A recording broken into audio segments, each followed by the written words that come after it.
সাইয়েদনা ওমর ফারুক বলছেন, ও সাঈদ, তোমার বিরুদ্ধে জনগণ অভিযোগ দিয়েছে তুমি প্রত্যেকদিন অফিসে দেরি করে যাও কেন? তিনি বলছেন, আমিরুল মুমিনিন, আল্লাহর কসম করে বলি, আমি অফিসে ঠিক মতোই যেতে নেই, কিন্তু পারি না। আমি গভর্নর হতে পারি, কিন্তু আমার বাড়িতে কোনো কাজের মানুষ নাই, কোনো খাদেমা নাই, কোনো খাদেম নাই। আমার অনেকগুলো ছেলে মেয়ে, তাদের কাপড় চোপড়, রান্না বান্না, ধোয়া, এই সমস্ত কাজ করতে গিয়ে আমার বউকে আমার হেল্প করতে হয়, একটু সময় লেগে যায়। এইটুকুন কাজ করতে আমার একটু দেরি হয় বলে আমি অফিসে যেতে একটু বিলম্ব হয়ে যায়।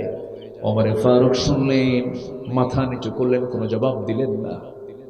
নাম্বার 2 হলো, ওরে সাঈদ, তোমার বিরুদ্ধে রিপোর্ট হলো সপ্তাহে তুমি একদিন আসো না, একদিন যাও না অফিসের কারণটা কি? তিনি বলছেন, 7টা দিন, এর মধ্যে 6টা দিন আমি ডেইলি সকাল টু সন্ধ্যা আমি অফিসে বসে থাকি, দায়িত্ব পালন করি। কিন্তু আপনি সাইয়েদনা ওমর ফারুক, আমার ভিতরের কথা আজকে আমি বলতে বাধ্য হচ্ছে, আমি আপনাকে কখনো বলতাম না, কিন্তু আজকে বলতে বাধ্য হচ্ছি, কারণ আপনি আমাকে প্রশ্ন করে বসেছেন, জবাব তো দিতেই হবে। আল্লাহর কসম করে বলি, আমি সাঈদ বিন আমির যে পরনে, যে আমি জুব্বাটা পরে আছি, যে কাপড়টা পরে আছি, এই কাপড় ছাড়া বিকল্প কোনো কাপড় হিমসের গভর্নরের নাই। তাহলে কি করো তুমি? 6টা দিন পড়তে পড়তে কাপড়টা ময়লা হয়ে যায়। শুক্রবারে আপনি বলেছেন পরিচ্ছন্ন কাপড় পরা সুন্নাহ, এই কাপড়টা শুক্রবার সকালে ধুয়ে দিই, শুকাতে দেরি হয়ে যায়, এই জন্য সপ্তাহে আমি একদিন যেতে পারি না। ওমর ফারুক প্রশ্ন করিতে বিপদে পড়ে গেছেন, জিজ্ঞাসাবাদ করিতে বিপদে পড়ে গেছেন, মাথা নিচু করে আছেন। আমার বন্ধুগণ, এত বড় গভর্নরের দায়িত্ব পালন করতে গিয়েও তারা শুধু ঈমান আনেন নাই, ঈমানটা টিকে রাখার জন্য তারা মজবুত অবস্থানে ছিলেন। যেরকম সুবহানাল্লাহ।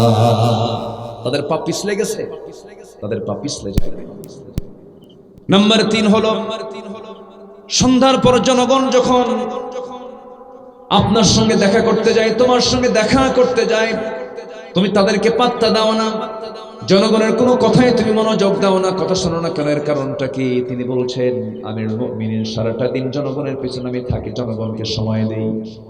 সন্ধ্যা যখন হয়ে যায়, বাড়ির মধ্যে ঢুকে যাই, সন্তানগুলো আমি আদব আখলাক শিখাই, তাদেরকে কিছু পড়াশোনা শিখাই, সন্তানদের পিছনে সময় দিই, স্ত্রীর পিছনে সময় দিই, পরিবারকে সময় দেওয়ার চেষ্টা করি। এই জন্য আমি আর পারি না। কিন্তু রাত যখন গভীর হয়ে যায়, গভীর রাত্রিতে সারাদিন জনগণের কাজ করি, রাত যখন গভীর হয়ে যায়, যাই নামাজে দাঁড়ায় দাঁড়ায় আমি আল্লাহকে সময় দেওয়ার চেষ্টা করি। যেরকম সুবহানাল্লাহ। ঈমান এনেছেন, তার ঈমানের উপরে টিকে থেকেছেন। এরপরে নাম্বার 4 অভিযোগ হলো, মাঝে মাঝে সাঈদ বিন আমির, তুমি নাকি মৃগী রোগীর মতো অজ্ঞান হয়ে অফিসের মধ্যে পড়ে থাকো, অফিস চলবে কেমনে? এবারে তিনি কান্না বিজড়িত কণ্ঠে বলছে, আমিরুল মুমিনিন, আপনি আমাকে এমন প্রশ্ন করেছেন, এই মুহূর্তে আমার ভাই খুবাইবের কথা মনে পড়ে গেল। যে খুবাইব আমি দিন গ্রহণ করে নাই, সেই সময় আমাদের খুবাইবকে মক্কা থেকে ধরে আনলো, ধরে আনার পর মদিনা থেকে ধরে আনলো, ধরে আনার পর মক্কার কুরাইশরা তাকে জেলখানার মধ্যে ভরে দিল। সেই সময় আমি সাঈদ দিন গ্রহণ করে আমি ইসলাম কবুল করি নাই। সেই সময় আমার চোখের সামনে ওই খুবাইবকে জেলখানার মধ্যে আটকে রেখেছিল, খাবার দাবার বন্ধ করে রেখে দিচ্ছিল, খাবার দেয় নাই। আমি সাঈদ বিন আমির নিজে চোখে দেখেছি, 2-3 মাস তাকে পানি পর্যন্ত দেওয়া হয় নাই। কিন্তু শেষ রাতটা আমি লক্ষ্য করে দেখেছি, তার সামনে কে যেন এক থোকা আঙ্গুর, কে যেন তার সামনে উপহার স্বরূপ দিয়ে থাকতো। যেরকম সুবহানাল্লাহ। হাতে নিয়ে রাখতো, ঝুলায় রাখতো। সেই সাঈদ বিন আমির 2 থেকে 3 মাস পর্যন্ত না খাওয়া, কিন্তু আল্লাহর তরফ থেকে তার জন্য খাবার জেলখানায় চলে আসতো, সে খাবারগুলো খাইতো, আল্লাহর জিকির করতো। আমি নিজের চোখে দেখেছিলাম, কিন্তু আমি সেই সময় দিন গ্রহণ করি না, আমি পরে দিন গ্রহণ করেছি। আমি আমার নিজের চোখে দেখলাম সাঈদকে, ওই খুবাইবকে আমি সাঈদ দেখতে পেলাম। তার বিরুদ্ধে হত্যার সিদ্ধান্ত চূড়ান্ত হয়ে গেল, তাকে শুলে কাস্টে ছুলে মেরে ফেলা হবে, এমন সিদ্ধান্ত যখন না হলো, খুবাইব রাদিয়াল্লাহু আনহুকে শেষবারের মতো বলা হলো, খুবাইব এখনো সময় আছে, তুমি কি করবে বলো। খুবাইব বলছিল, ও মক্কার কুরাইশরা, তোমরা আমাকে যে অফার দিচ্ছ, গোটা দুনিয়া আমার হাতে তুলে দাও, আর এক হাতে তোমরা আমার ইমানের দিকে তাকায় দেখো, গোটা দুনিয়া সব মাইনাস হয়ে যাবে, আমার ইমানটা আমি কখনো হাত ছাড়া করতে পারি না। জোরে কোন সুবহানাল্লাহ। ইমান নিয়ে আমি টিকে থাকবো, আমি খোবায়েব শহীদ হয়ে যাব। শেষ পর্যন্ত সিদ্ধান্ত হয়ে গেল খোবায়েবের ফ্যামিলিকে ডেকে আনা হোক। ও খোবায়েব, তুমি কি তোমার পরিবারের সঙ্গে কথা বলতে চাও নাকি? খোবায়েব বললেন, না না, আমার পরিবার ডাকা লাগবে না, পরিবারের প্রয়োজন আমার নাই, পরিবারের সঙ্গে কথা বলার দরকার নাই। তোমরা যদি আমার শেষ ইচ্ছা পূরণ করতে চাও, ওযুর পানি যদি আমাকে দিতে পারো, ওযু বানায় আমি 2 রাকাত নামাজে দাঁড়ায় আমি আল্লাহর সঙ্গে কথা বলতে চাই। ওযুর পানি দেওয়া হলো, ওযু বানালেন, নামাজি দাঁড়ায় গেলেন। প্রথম রাকাত আস্তে আস্তে করে পড়লেন, দ্বিতীয় রাকাতে দেরি করলেন না, তাড়াহুড়ো করে নামাজটা শেষ করলেন, কারণ কাফেররা মনে করতে পারে খোবায়েব বুঝি মৃত্যুর ভয়ে নামাজটাকে লম্বা করছে। সালাম ফিরলেন, সালাম ফিরি হাত উঁচু করে বলছেন, ও আকাশের মালিক আল্লাহ, আজকে 4-5টা মাস যাবত রাসূলকে দেখতে পাই না, নবীজির বায়ানা শুনতে পারি না, আমার মনে হয় আমি বাঁচবো না, যে কোনো মুহূর্তে দুনিয়া থেকে বিদায় হয়ে যাব। আল্লাহ, আমি যদি দুনিয়া থেকে বিদায় হয়ে যাই, আমার বিদায় সালামটা তুমি আমার নবীর দরবারে পৌঁছায়া দিও। এই কথা বলে শেষ করলেন তার দোয়া। একজন আসামি সহজে তো মরতে চায় না, কিন্তু আসামি সেই আসামি নয়। খোবায়েব করলেন কি, দোয়া শেষ করি তিনি শুলে কাষ্টের দিকে দৌড় মারতেছেন, যেখানে তাকে শুলে চড়ায় হত্যা করা হবে সেই দিকে দৌড়ান। সবাই বলছে, খোবায়েব কেউ কি মরার জন্য দৌড়ায় নাকি? খোবায়েব বলছেন, তোমরা আমাকে যেমন করে দেখতেছো, কিন্তু আমি তো আমার আল্লাহ আমাকে তেমন করে দেখাচ্ছেন না। তোমরা আমাকে ওই চিত্র দেখতে পাচ্ছ না। আমি দৌড়াচ্ছি মৃত্যুর জন্য নয়, আমি দেখতে পাচ্ছি আল্লাহ পাক আমাকে জান্নাতের হুরগুলো আমার চোখের সামনে দেখায় দিতেছে। দৌড়ায় দৌড়ায় চলে গেলেন। 2 পা বেঁধে ফেলা হলো, 2 হাত বেঁধে ফেলা হলো, শুলে কাষ্ঠে তাকে চড়ানো হলো। এমন সময় একজন কুরাইশ এসে বলতেছে, খোবায়েব রে, তোর এই জায়গায় যদি তোকে না শুলে চড়াইয়া যদি মোহাম্মদকে যদি চড়াতে পারতাম কতই না ভালো হতো। সঙ্গে সঙ্গে খোবায়েব চুপ মেরে গেলেন, মুখের মধ্যে কয়েক মিনিট ধরে থুতু জমা করলেন, মুখ ভরা থুতু হয়ে গেল। ও যখন বারবার এই কথা বলছিল, মুখ বরাবর থুতু মেরে দিলেন, আর বলছেন, আল্লাহর কসম করে বলি, আমার যদি শক্তি থাকতো তোকে আজকে এখন এই মুহূর্তে দুনিয়া থেকে বিদায় করে দিতাম, কারণ আমার চোখের সামনে আমার নবীর একটা পশমের ক্ষতি করবে, আমি খোবায়েব তাকে হালে ছাড়াবো না। জোরে কোন সুবহানাল্লাহ। খোবায়েব মৃত্যুর প্রস্তুতি নিয়ে নিলেন। এইদিকে একজন কাফের এসে নেজা তরবারি দিয়া তার ডান হাতে আঘাত করলো। ডান হাতে আঘাত করার সঙ্গে সঙ্গে তিনি মুস্কি মুস্কি হাসি মারলেন। বাম হাতে আঘাত করলো, চিৎকার মেরে হাসতেছেন। সবাই বলছে, খোবায়েব রে, তোমার একটা করে হাত কেটে দিয়ে অঙ্গহানি করে তুমি হাসো কেন? খোবায়েব বলছেন, তোমরা আমাকে হাত কেটে দাও, আল্লাহ আমাকে জান্নাতের দরজাগুলো দেখায় দেয়। আরেকজন কাফের এসে নেজা তরবারি দিয়া বুক দিয়ে ঢুকায় পিঠ দিয়ে যখন বের করে দিল, খোবায়েব দুনিয়া থেকে বিদায় হয়ে গেলেন। আমার নবী মদিনার মসজিদ থেকে হঠাৎ করে সাহাবে কেরামদের সামনে থেকে দাঁড়ায় গেলেন, হাত উঁচু করলেন আর বলছেন, সালামুন আলাইকা ইয়া খোবায়েব, সালামুন আলাইকা ইয়া খোবায়েব। সাইয়েদনা ওমর ফারুক বলেন, ইয়া রাসূলুল্লাহ, আপনি খোবায়েবকে সালাম দিচ্ছেন কেন? আমাদের খোবায়েবের কি হয়েছে যে খোবায়েবকে মক্কার কুরাইশরা ধরে নিয়ে গেছে মদিনা থেকে? রাসূলকে দেখে বলছে, ও আমার সাহাবীরা, আমার খোবায়েব তো নাই, আমার খোবায়েব জান্নাতের পাখি হয়ে জান্নাতের মধ্যে উড়ে বেড়াতেছে। এই সাইদ বিন আমির বললেন, আমিরুল মুমিনিন, ওই খোবায়েবকে আমি নিজের চোখে দেখেছি, তাকে কেমন করে অস্বাভাবিক কায়দায়, অমানবিক কায়দায় অত্যাচার করে, জুলুম করে, তার হাত পা কেটে কেটে অঙ্গহানি করে করে দুনিয়া থেকে বিদায় করে দিয়েছে। আমি সেই সময় বেঈমান ছিলাম, আমার মধ্যে অনুশোচনা তেমন হয় নাই, কিন্তু যেদিন আমি দিন গ্রহণ করেছি, ইসলাম গ্রহণ করেছি, সেই দিন থেকে নিয়ে আজ পর্যন্ত মাঝে মাঝে যখন আমি একাকী নীরবে যখন খোবায়েবের কথা মনে হয়, আমি আমার সেন্সটা হারায় ফেলি, বড় আসামি মনে হয়, আহারে আমি তো প্রতিবাদ করতে পারি নাই।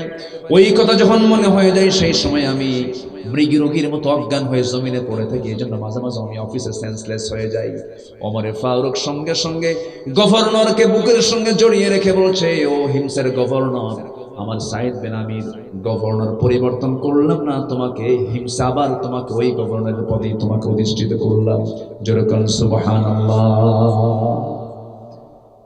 ঈমান এনেছি, কোন ক্ষমতায় বসলে পরে যে ঈমানের জন্য কোনো চেঞ্জ না হয়, ভালো কিছু একটা পরিবেশ পেয়েছি ঈমানের জন্য চেঞ্জ না হয়, ঈমানটাকে টিকে রাখতে হবে, ঈমানটাকে জায়গায় রাখতে হবে, ঈমানের যেন কোনো অবনতি না হয়, ঈমানের যেন কোনো ক্ষতি না হয়। কারণ ঈমান যদি ক্ষতিগ্রস্ত হয়ে যায় সব ক্ষতিগ্রস্ত হয়ে যাবে। সেজন্য আল্লাহ রাব্বুল আলামিন বলছেন শুধু ঈমান আনলেই হবে না। ইন্নাল্লাযীনা ক্বালু রাব্বুনাল্লাহু সুম্মা ইসতাকামু তাতানাজ্জালু আলাইহিমুল মালায়েকা। জোরে বলি আল্লাহু আকবার। ঈমান এনেছি, টিকে থাকবো। জোরে বলি ইনশাআল্লাহ। আর জোরে বলি ইনশাআল্লাহ। ঈমানদারকে চেনা যায় নামাজে না জিহাদে? ঈমানদারকে চেনা যায় নামাজে না মাঠে? মাঠে।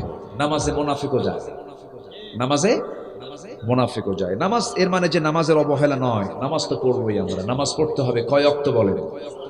নামাজ পড়তে হবে কয় ওয়াক্ত? সবাই কি নামাজ পড়তে রাজি আছেন? 5 ওয়াক্ত নামাজ জীবনে ছাড়বো না। কারা কারা একটা হাত উঁচু করে দেখান তো দেখি। জোরে বলি ইয়া আল্লাহ, ইয়া রহমান। আমাদেরকে 5 ওয়াক্ত সালাত আদায় করার তৌফিক তুমি আল্লাহ দিয়া দাও। জোরে বলি আমিন।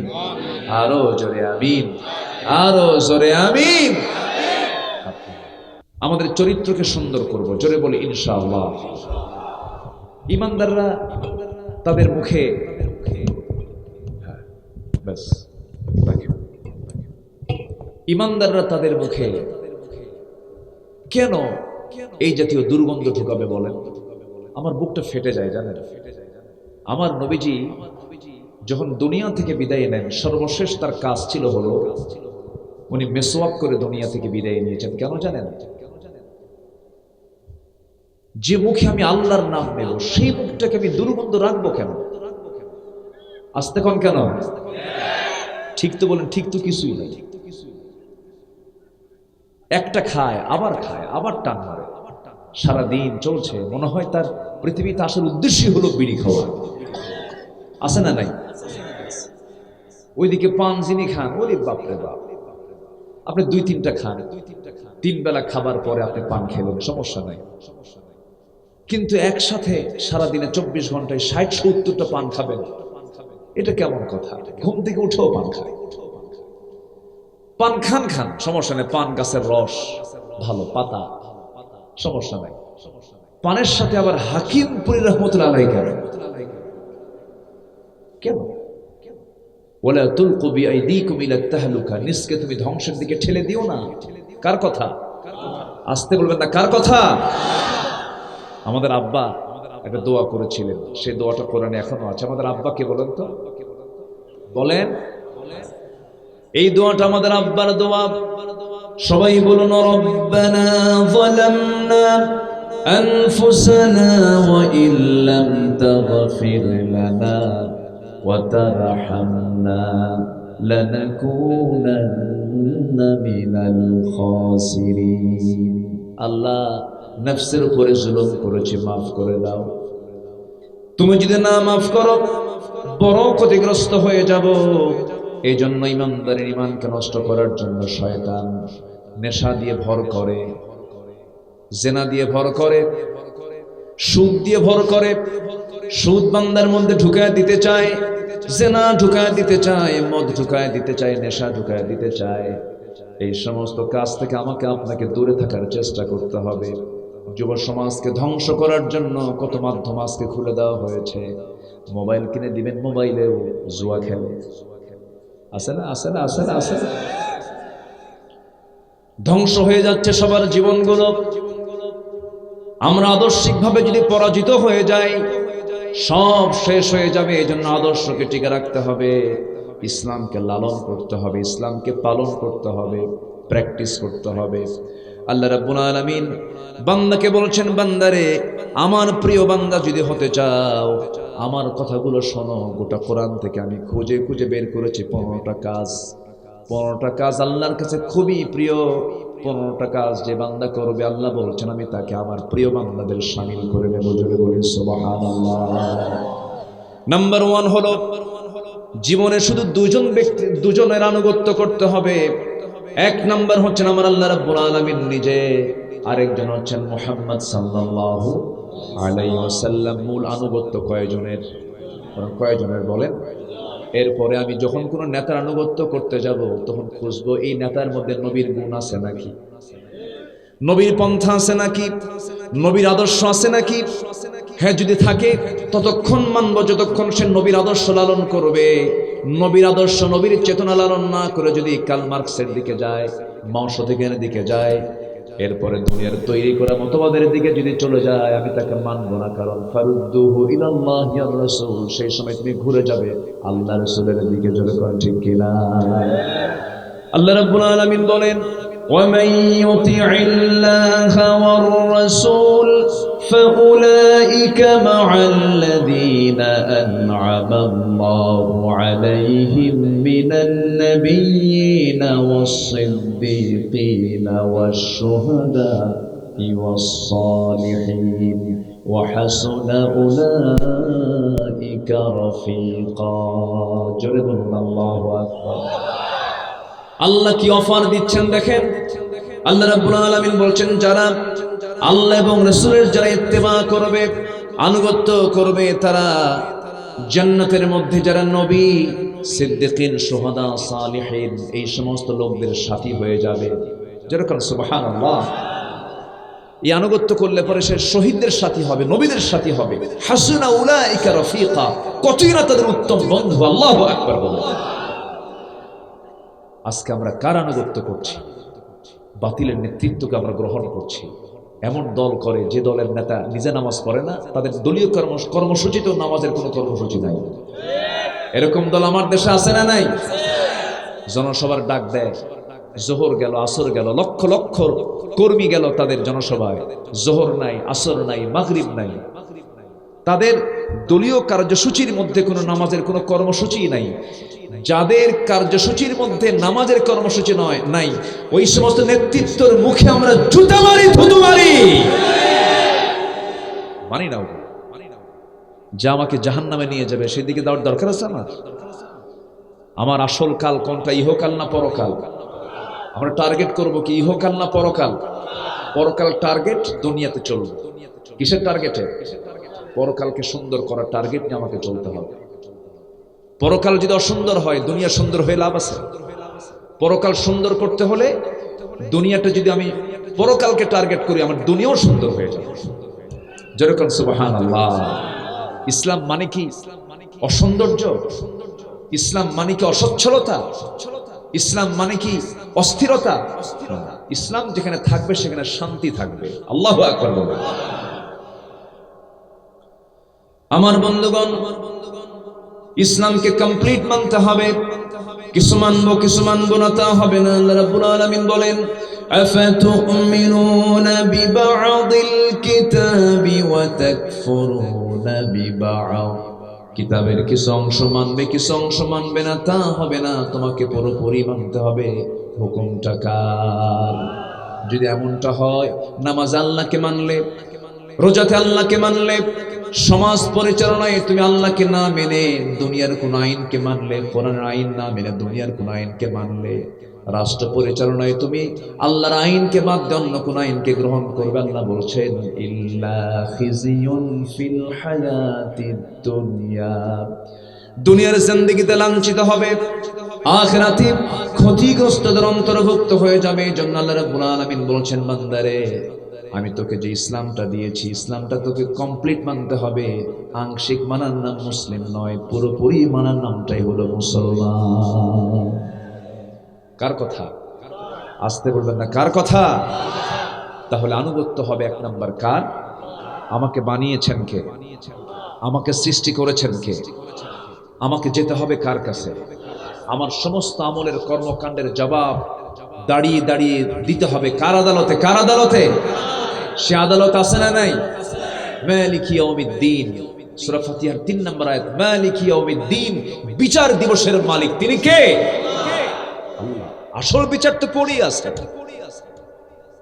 আমাদের লেডিস ফেরাউন ভাবছিল দুনিয়ার বিচারই শেষ বিচার। আলেমদেরকে ধরে ধরে জেলখানায় ভরায় দিছিল। আল্লামা সাইদির মতো একটা রত্ন আমাদের দেশের, একটা রত্ন, এই রত্নটাকেও তারা ছাড়ে নাই। শেষ পর্যন্ত বিভিন্ন কূটকৌশল করে চিকিৎসার নাম করে তাকে শহীদ করে দুনিয়া থেকে বিদায় করে দিয়েছে। 2018 সালে আমাকেও ধরে নিয়ে গেল নির্বাচনের একটু আগে দিয়ে, থানায় ওসির সামনে বসায় রাখলো। ওসি মহোদয় আমার দিকে তাকাতে লজ্জা পাচ্ছে। তো বললাম, ওসি মহোদয় আমাকে ধরলেন কেন? বলতেছে, হুজুর কি বলবো, সামনে নির্বাচন তো, একটু থেকে আসেন। বুঝতেছেন কি আপনারা? একটু ভিতরে যান। তো বললাম, দোষ কি? দোষ কিচ্ছু না, কি করবেন, আমিও আপনার ভক্ত, আপনার অশ্বনী, আমার ফ্যামিলি আপনাকে চিনে, কিন্তু আমরা নিরুপায়, কি করবেন, আমাদের হাত পা বাঁধা, উপর থেকে চাপ, হুজুর সন্তানদের রুটি রুজির ব্যবস্থা, চাকরি বাকরি করি, চাকরি বাঁচান্ত ফরজ, তাই বললাম ইমান বাঁচান্ত নফল। একটা মামলা দিয়া কোর্টে চালান দিয়ে দিল। কোর্টে কাঠগড়ায় আমাকে উঠালো। জজ মহোদয় চিনে আমাকে। জজ আমার দিকে তাকায়া, মামলার ধারার দিকে তাকায়, দেখে যে ধারায় তো কোনো জামিনই নাই, জামিন দিলে আমার চাকরি নেই, কি করবে আর, চালান দিয়ে দিল, পাঠায় দিল প্রিজন ভ্যান করে, জেলখানার দিকে চলে গেল। গেট দিয়ে ঢুকলাম, ভিতরে ঢুকিয়ে দেখি এক বুড়া চাচা, হাত পা চলে না, চামড়াগুলো কুঁচকে গেছে, বুড়া মানুষ। ভিতরে ঢোকা মাত্রই দেখি চাচা আমাকে দেখা মাত্রই এত খুশি হলেন, আমাকে লক্ষ্য করে একটা সালাম দিলেন। সালাম দিয়ে বলছেন, হুজুর আপনি জেলখানায় ঢুকলেন, খুব খুশি হলাম। তো বললাম, আপনি খুশি হলেন, আমি জেলে আসলাম এই জন্য খুশি হয়েছেন আপনি? কে বাবা, মাহফিলে যাই, দূর থেকে ওয়াজ শুনি, খুব শখ হয় যে আপনার সঙ্গে একটু মোয়ানাকা করব, একটু মুসাফা করব, বহুত চেষ্টা করতে পারি নাই, আল্লাহ মিলাই দিয়েছে। দোয়া করি আপনি জেলখানায় থাকেন। দেখেন দোয়াটা করলো কি আমার। তো বললাম, চাচা আপনি জেলখানায় কেন বুড়া বয়সে? কে বাবাজি, বিস্ফোরক, বিস্ফোরক, কে বিস্ফোরক, ওই যে বিস্ফোরক মামলা যেটা। তো বললাম, আপনি কি জানেন বিস্ফোরকটা কি? কে বাবা এটা খায় না কি করে? উনি জানেও না যে বিস্ফোরক মামলাটা কি, বিস্ফোরক মামলাটা কি উনি বোঝেও না। মারা তো দূরের কথা, ককটেল মারা তো দূরের কথা, বোমা মারা তো দূরের কথা, উনি বোঝেই না। রাস্তার ফকিরটা পর্যন্ত নিরাপদে ছিল না। আসতে কান কেন? 16 বছর সবচেয়ে বড় বাণিজ্য চলেছে তাদের, হলো মামলা বাণিজ্য। আমি তার বক্তব্য, কি লাভ হলো? শুধু একটাই তাদের লক্ষ্য ছিল, হলো ক্ষমতাকে পাকাপোক্ত করা। আছে আজ থেকে আছে আছে আছে, কোনো লাভ নাই।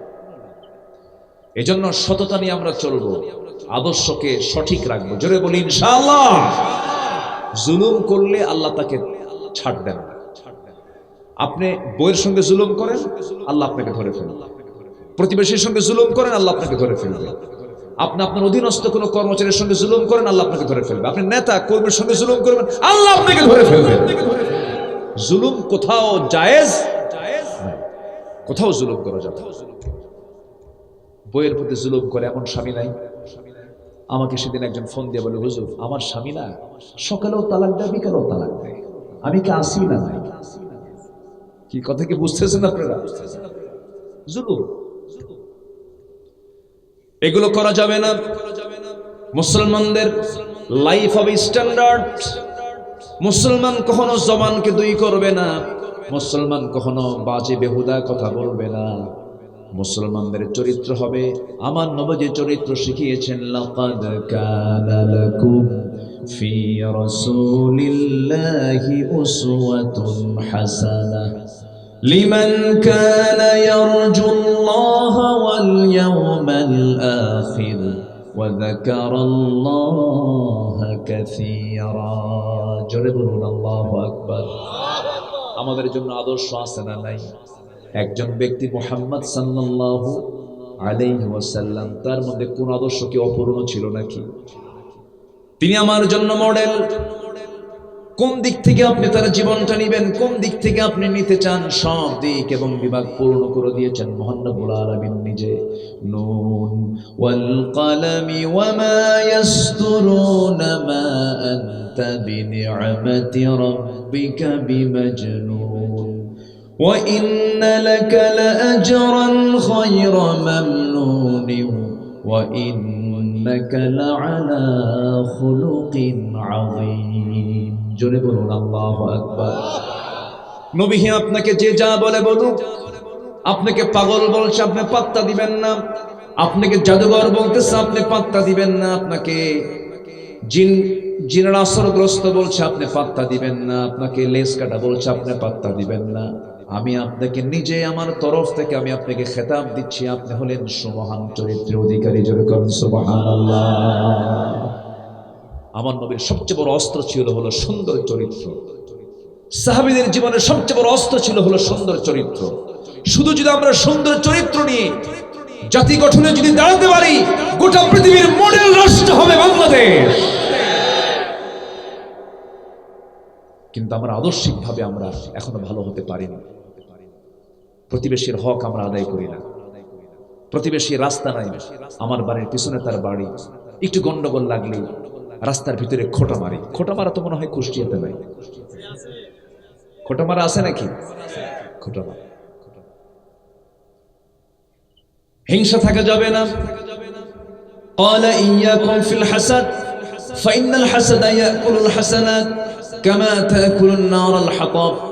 হিংসা থেকে নিজেকে বাঁচিয়ে রাখো।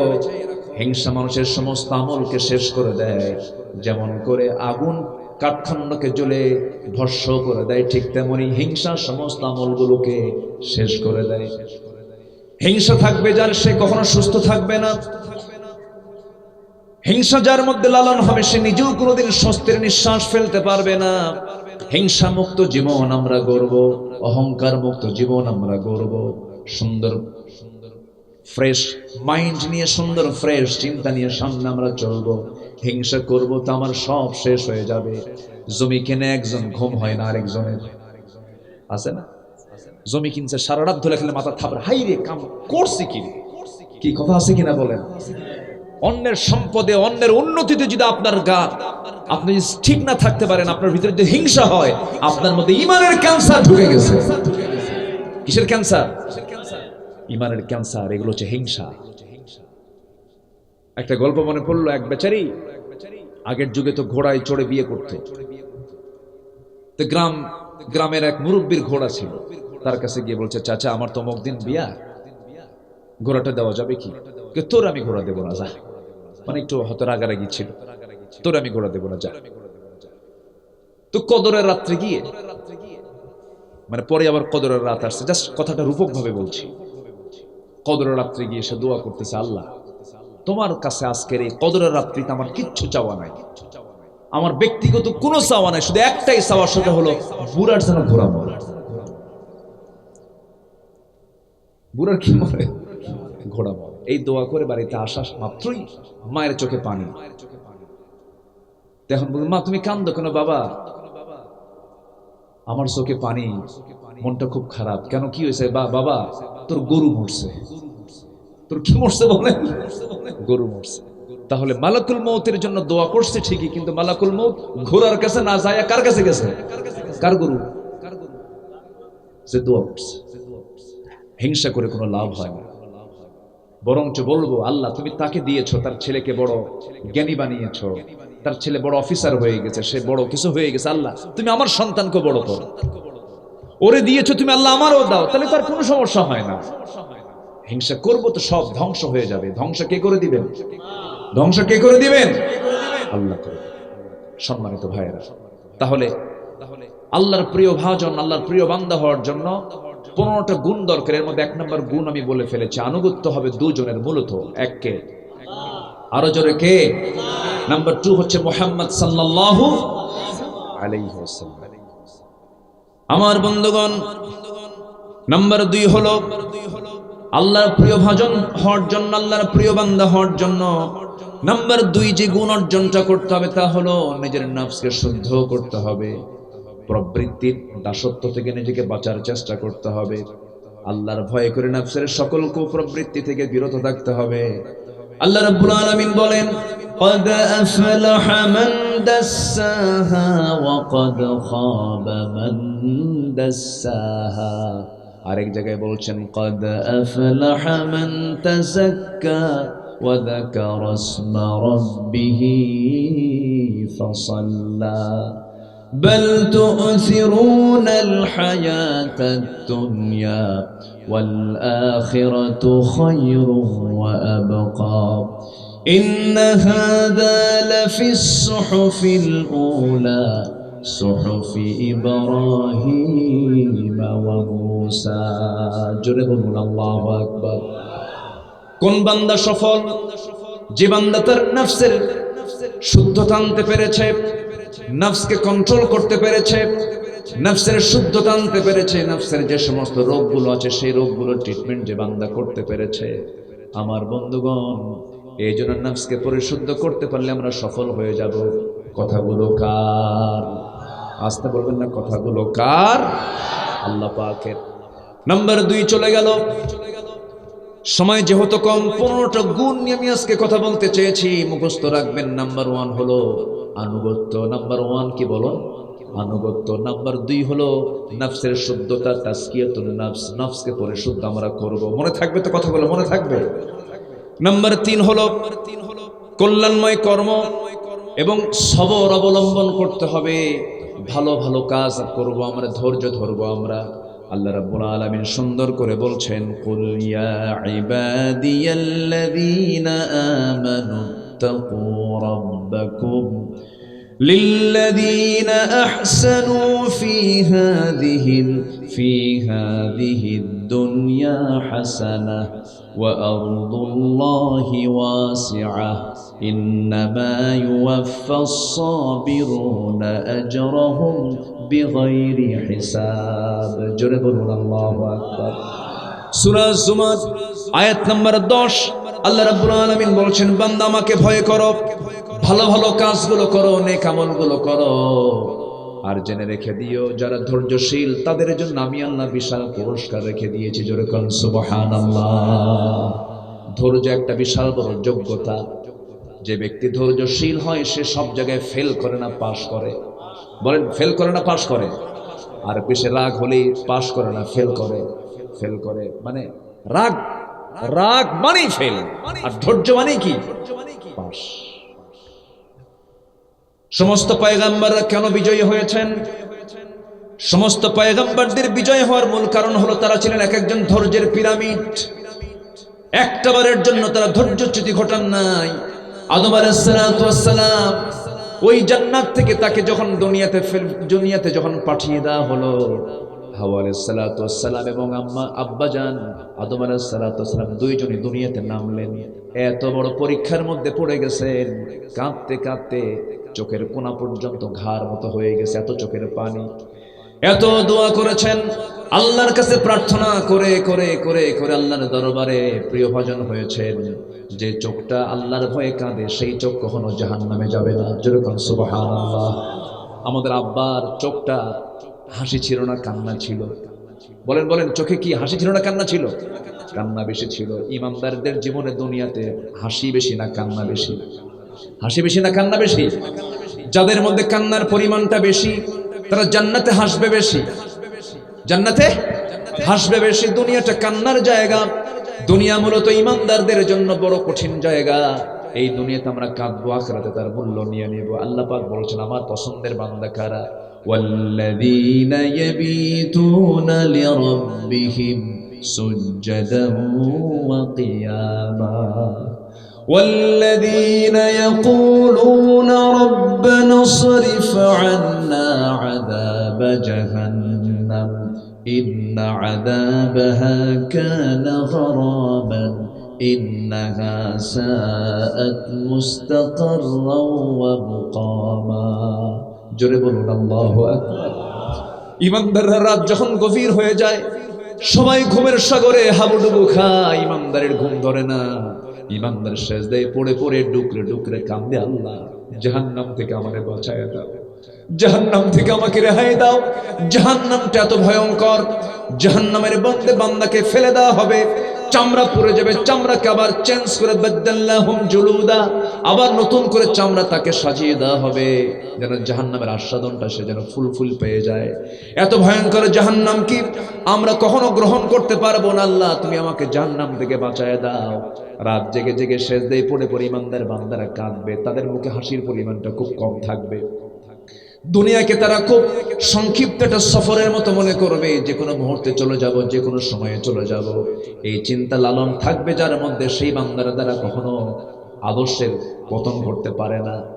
হারাম কোনো কাজে সে বান্দা যেতে পারে না। মানুষ ভয় হবে, মানুষ ভালো হবে দুনিয়ার চিন্তায় না, আখিরাতের চিন্তায়। বলেন কিসের চিন্তায়? কিসের চিন্তায়? আখিরাতের চিন্তায় মানুষ ভালো হয়ে যাবে।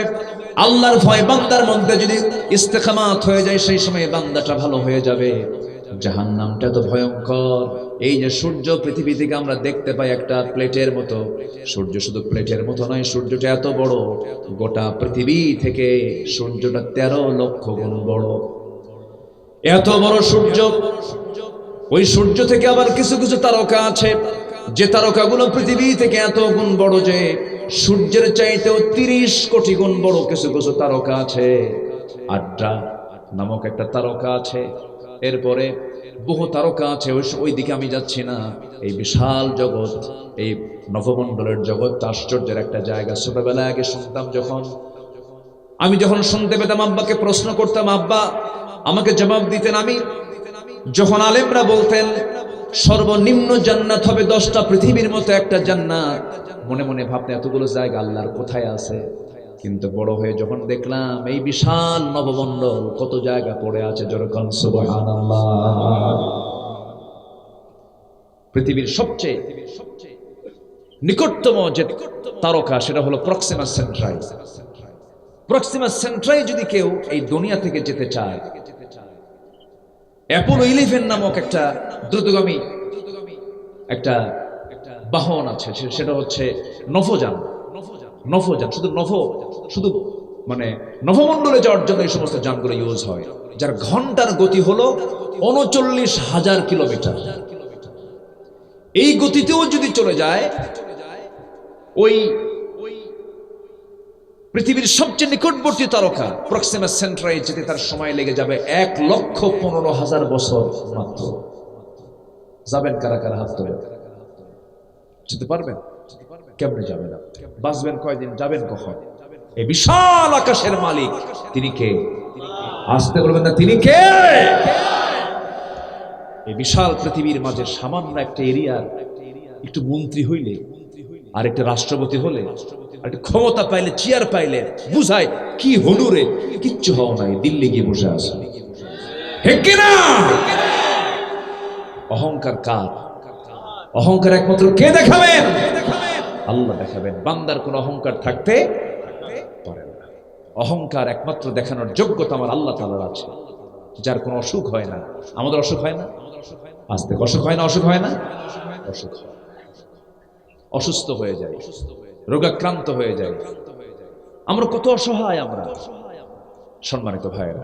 তাহলে সকল কাজে আমরা ধৈর্যশীল হব। জোরে বলি ইনশাআল্লাহ, আর জোরে বলি ইনশাআল্লাহ। ধৈর্য হলো একটা সুন্দর বাগান, আর রাগ হলো জঙ্গল। রাগ কি বলেন তো? জঙ্গল। জঙ্গল বানাতে পরিশ্রম লাগে না। জঙ্গল কিছুদিন না গেলে ওই জায়গায় কি হয়ে যায়? জঙ্গল হয়ে যায়। কিন্তু বাগান বানাতে পরিশ্রম লাগে। বাগান বানাতে কি লাগে? পরিশ্রম লাগে। এই জন্য আমরা রাগী হব না ধৈর্যশীল হব? বলেন, রাগ না ধৈর্য? আদম আলাইহিস সালাম ধৈর্যের পিরামিড ছিলেন। ইব্রাহিম আলাইহিস সালাম বিশাল বড় ধৈর্যশীল বান্দা ছিলেন। وَإِذِ ابْتَلَى إِبْرَاهِيمَ رَبُّهُ بِكَلِمَاتٍ فَأَتَمَّهُنَّ। হে নবী, আপনি সেই সময়ের কথা স্মরণ করুন যে সময় আমি আমার ইব্রাহিমকে অনেকগুলো পরীক্ষা করেছিলাম। প্রত্যেকটা পরীক্ষা আমার ইব্রাহিম ফার্স্ট ক্লাস ফার্স্ট হয়েছেন। যেরকম সুবহানাল্লাহ। আমাদের মধ্যে সবার মধ্যে ইব্রাহিমের সুন্নত আছে না নাই? দাড়ি রাখা, তিনি রেখেছেন দাড়ি। খাতনা করা, খাতনা যেটা সুন্নতে খাতনা যেটা আমরা করি, এটা মূল, এটা কার সুন্নাহ বলেন তো? জোরে বলেন কার কার কার কার? ওনার সুন্নাত। উনি খাতনা করেছেন ছোটবেলায় না বুড়া বয়সে? হ্যাঁ, ওরে ওয়াজ তো ভালোই পারেন দেখি আপনারা। হ্যাঁ, বুড়া বয়স, একদম সহি হাদিস এটা। ওনার বয়স যখন 80 বছর, আল্লাহ বললেন ইব্রাহিম তোমার একটা কাজ কিন্তু এখনো বাদ আছে, কারণ ক্বালা ইন্নী জাইলুকা লিন-নাসি ইমামা, আমি তোমাকে মানুষের নেতা বানিয়েছি, আমি তোমাকে জাতির পিতা বানিয়েছি, তোমাকে সবাই ফলো করবে, তোমার সন্তান তারা, অতএব তোমার এই কাজটা তুমি ফিল আপ করো। কি আল্লাহ কে তোমাকে খাতনা করতে হবে? বলেন তো এই বুড়া বয়সে খাতনা করা কি সহজ কাজ? উনি কি বলেন তো, নবী একজন আল্লাহর পয়গম্বর, তিনি কি কারোর সামনে উলঙ্গ হতে পারেন? উলঙ্গ হওয়া কি সম্ভব? এখন এই বুড়া বয়সে খাতনা হবেন কেমনে? এটা একটা পরীক্ষা, কিন্তু বিশাল পরীক্ষা। বলা হলো আমার খলিল একটু আড়ালে চলে যাও। আড়ালে চলে গেল। বাইশলা চেনেন কিনা? ওই যে কুড়াল না, এটা কুড়াল হচ্ছে, কুড়ালও না, এটা হচ্ছে ওই যে বাইশলা। এটা হচ্ছে আগের যুগে কাঠমিস্ত্রিরা বগলে রেখে এরকম করে 22, হ্যাঁ 22, এই জাতীয় একটা অস্ত্র উনি হাতে নিলেন। হাতে নেওয়ার পর আড়ালে চলে গেলেন, নিজেরটা নিজেই কাটেন। কেউ তো একটু জোরে সোরে আলহামদুলিল্লাহ কইলেন না, সুবহানাল্লাহ বলবেন না? নিজের কাজকে নিজে করা সহজ ভাই কত? এটা কি পরিমাণ ধৈর্য ধরে রাখছে! ওই সময় তো এনেস্থেসিয়াও নাই, কিচ্ছু নাই। এরকম করে আল্লাহ পাক তাকে জাতির নেতা বানায় দিয়েছেন, মানুষের নেতা বানিয়ে দিয়েছেন। যেরকম আল্লাহু আকবার। পার্শ্ববর্তী দেশের মানুষ কি খাতনা করে? পার্শ্ববর্তী দেশ করে, খাতনা করে। মেডিকেল সায়েন্স বলছে বিভিন্ন জীবাণুর অ্যাটাক হয়, সংক্রমণ, বিভিন্ন রোগের দ্বারা সে সংক্রমিত হয়। মেডিকেল সায়েন্স এখন তাদেরকে জানিয়ে দিচ্ছে তোমরা এটা মুসলমান হও আর না হোক খাতনা করে সাইজ হয়ে যাবে। এখন বহু অন্য ধর্মের লোকেরাও তারা সুস্থ থাকার জন্য তারা খাতনা করে নিচ্ছে। অথচ কত আগে বিজ্ঞানসম্মত এই কাজটা আমাদের আব্বাজান করেছেন। আল্লাহু আকবার বলেন। আমার বন্ধুগণ, আমরা ধৈর্যশীল হব, ধৈর্যশীলতার পরিচয় দেব, এবং যখন কোনো মুসিবত চলে আসবে সেই সময় বলবো কি, আল্লাযীনা ইযা আসাবাতহুম মুসিবাতুন ক্বালু ইন্না লিল্লাহি ওয়া ইন্না ইলাইহি রাজিউন। যখন কোনো মুসিবত আসবে, যখন কোনো বিপদ আসবে, সেই সময় আমার আপনার দায়িত্ব হলো আল্লাহর সামনে আমরা ধৈর্যশীলতার পরিচয় দেব এবং বলবো যা কিছু হয় একমাত্র কেবলমাত্র কার ফয়সালা। কার ফয়সালা? আল্লাহ। কোনো মন খারাপ করা যাবে না। সন্তান হয় না, বুড়ো বয়সে বাচ্চা হয়েছে আবার মরে গেছে, অথবা বাচ্চা হয়েছে চোখটা কানা হয়েছে। অনেক মায়েরা বলে আল্লাহ তোমার চোখ আসলেই কানা। জোরে কর নাউযুবিল্লাহ, আর জোরে কর নাউযুবিল্লাহ। এক বাড়িতে 4 ছেলে, আরেক বাড়িতে 4 মেয়ে। ওর ছেলে দরকার আর এই বাড়ির হলো মেয়ে দরকার। দুজন গল্প করে, কে দেখো আল্লাহর কোনো হিসাব টিসাব নাই, একটু যোগ বিয়োগ বোঝে না আল্লাহ। কেন?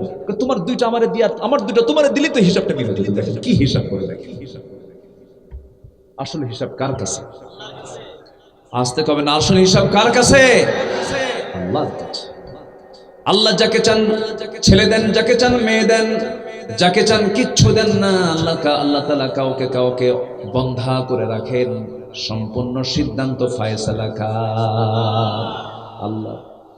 কখনো মনক্ষুণ্ণ হওয়া যাবে না, একটাবারের জন্য মন খারাপ করা যাবে না। একজন পিতা তার সন্তানকে কোরবানি করেছেন, সেই পিতার নাম কি বলেন? বলেন বলেন বলেন বলেন। উনি কি পশু কোরবানি করার নিয়তে গেছেন না সন্তান কোরবানি করতে গেছেন? বলেন বলেন বলেন বলেন। কি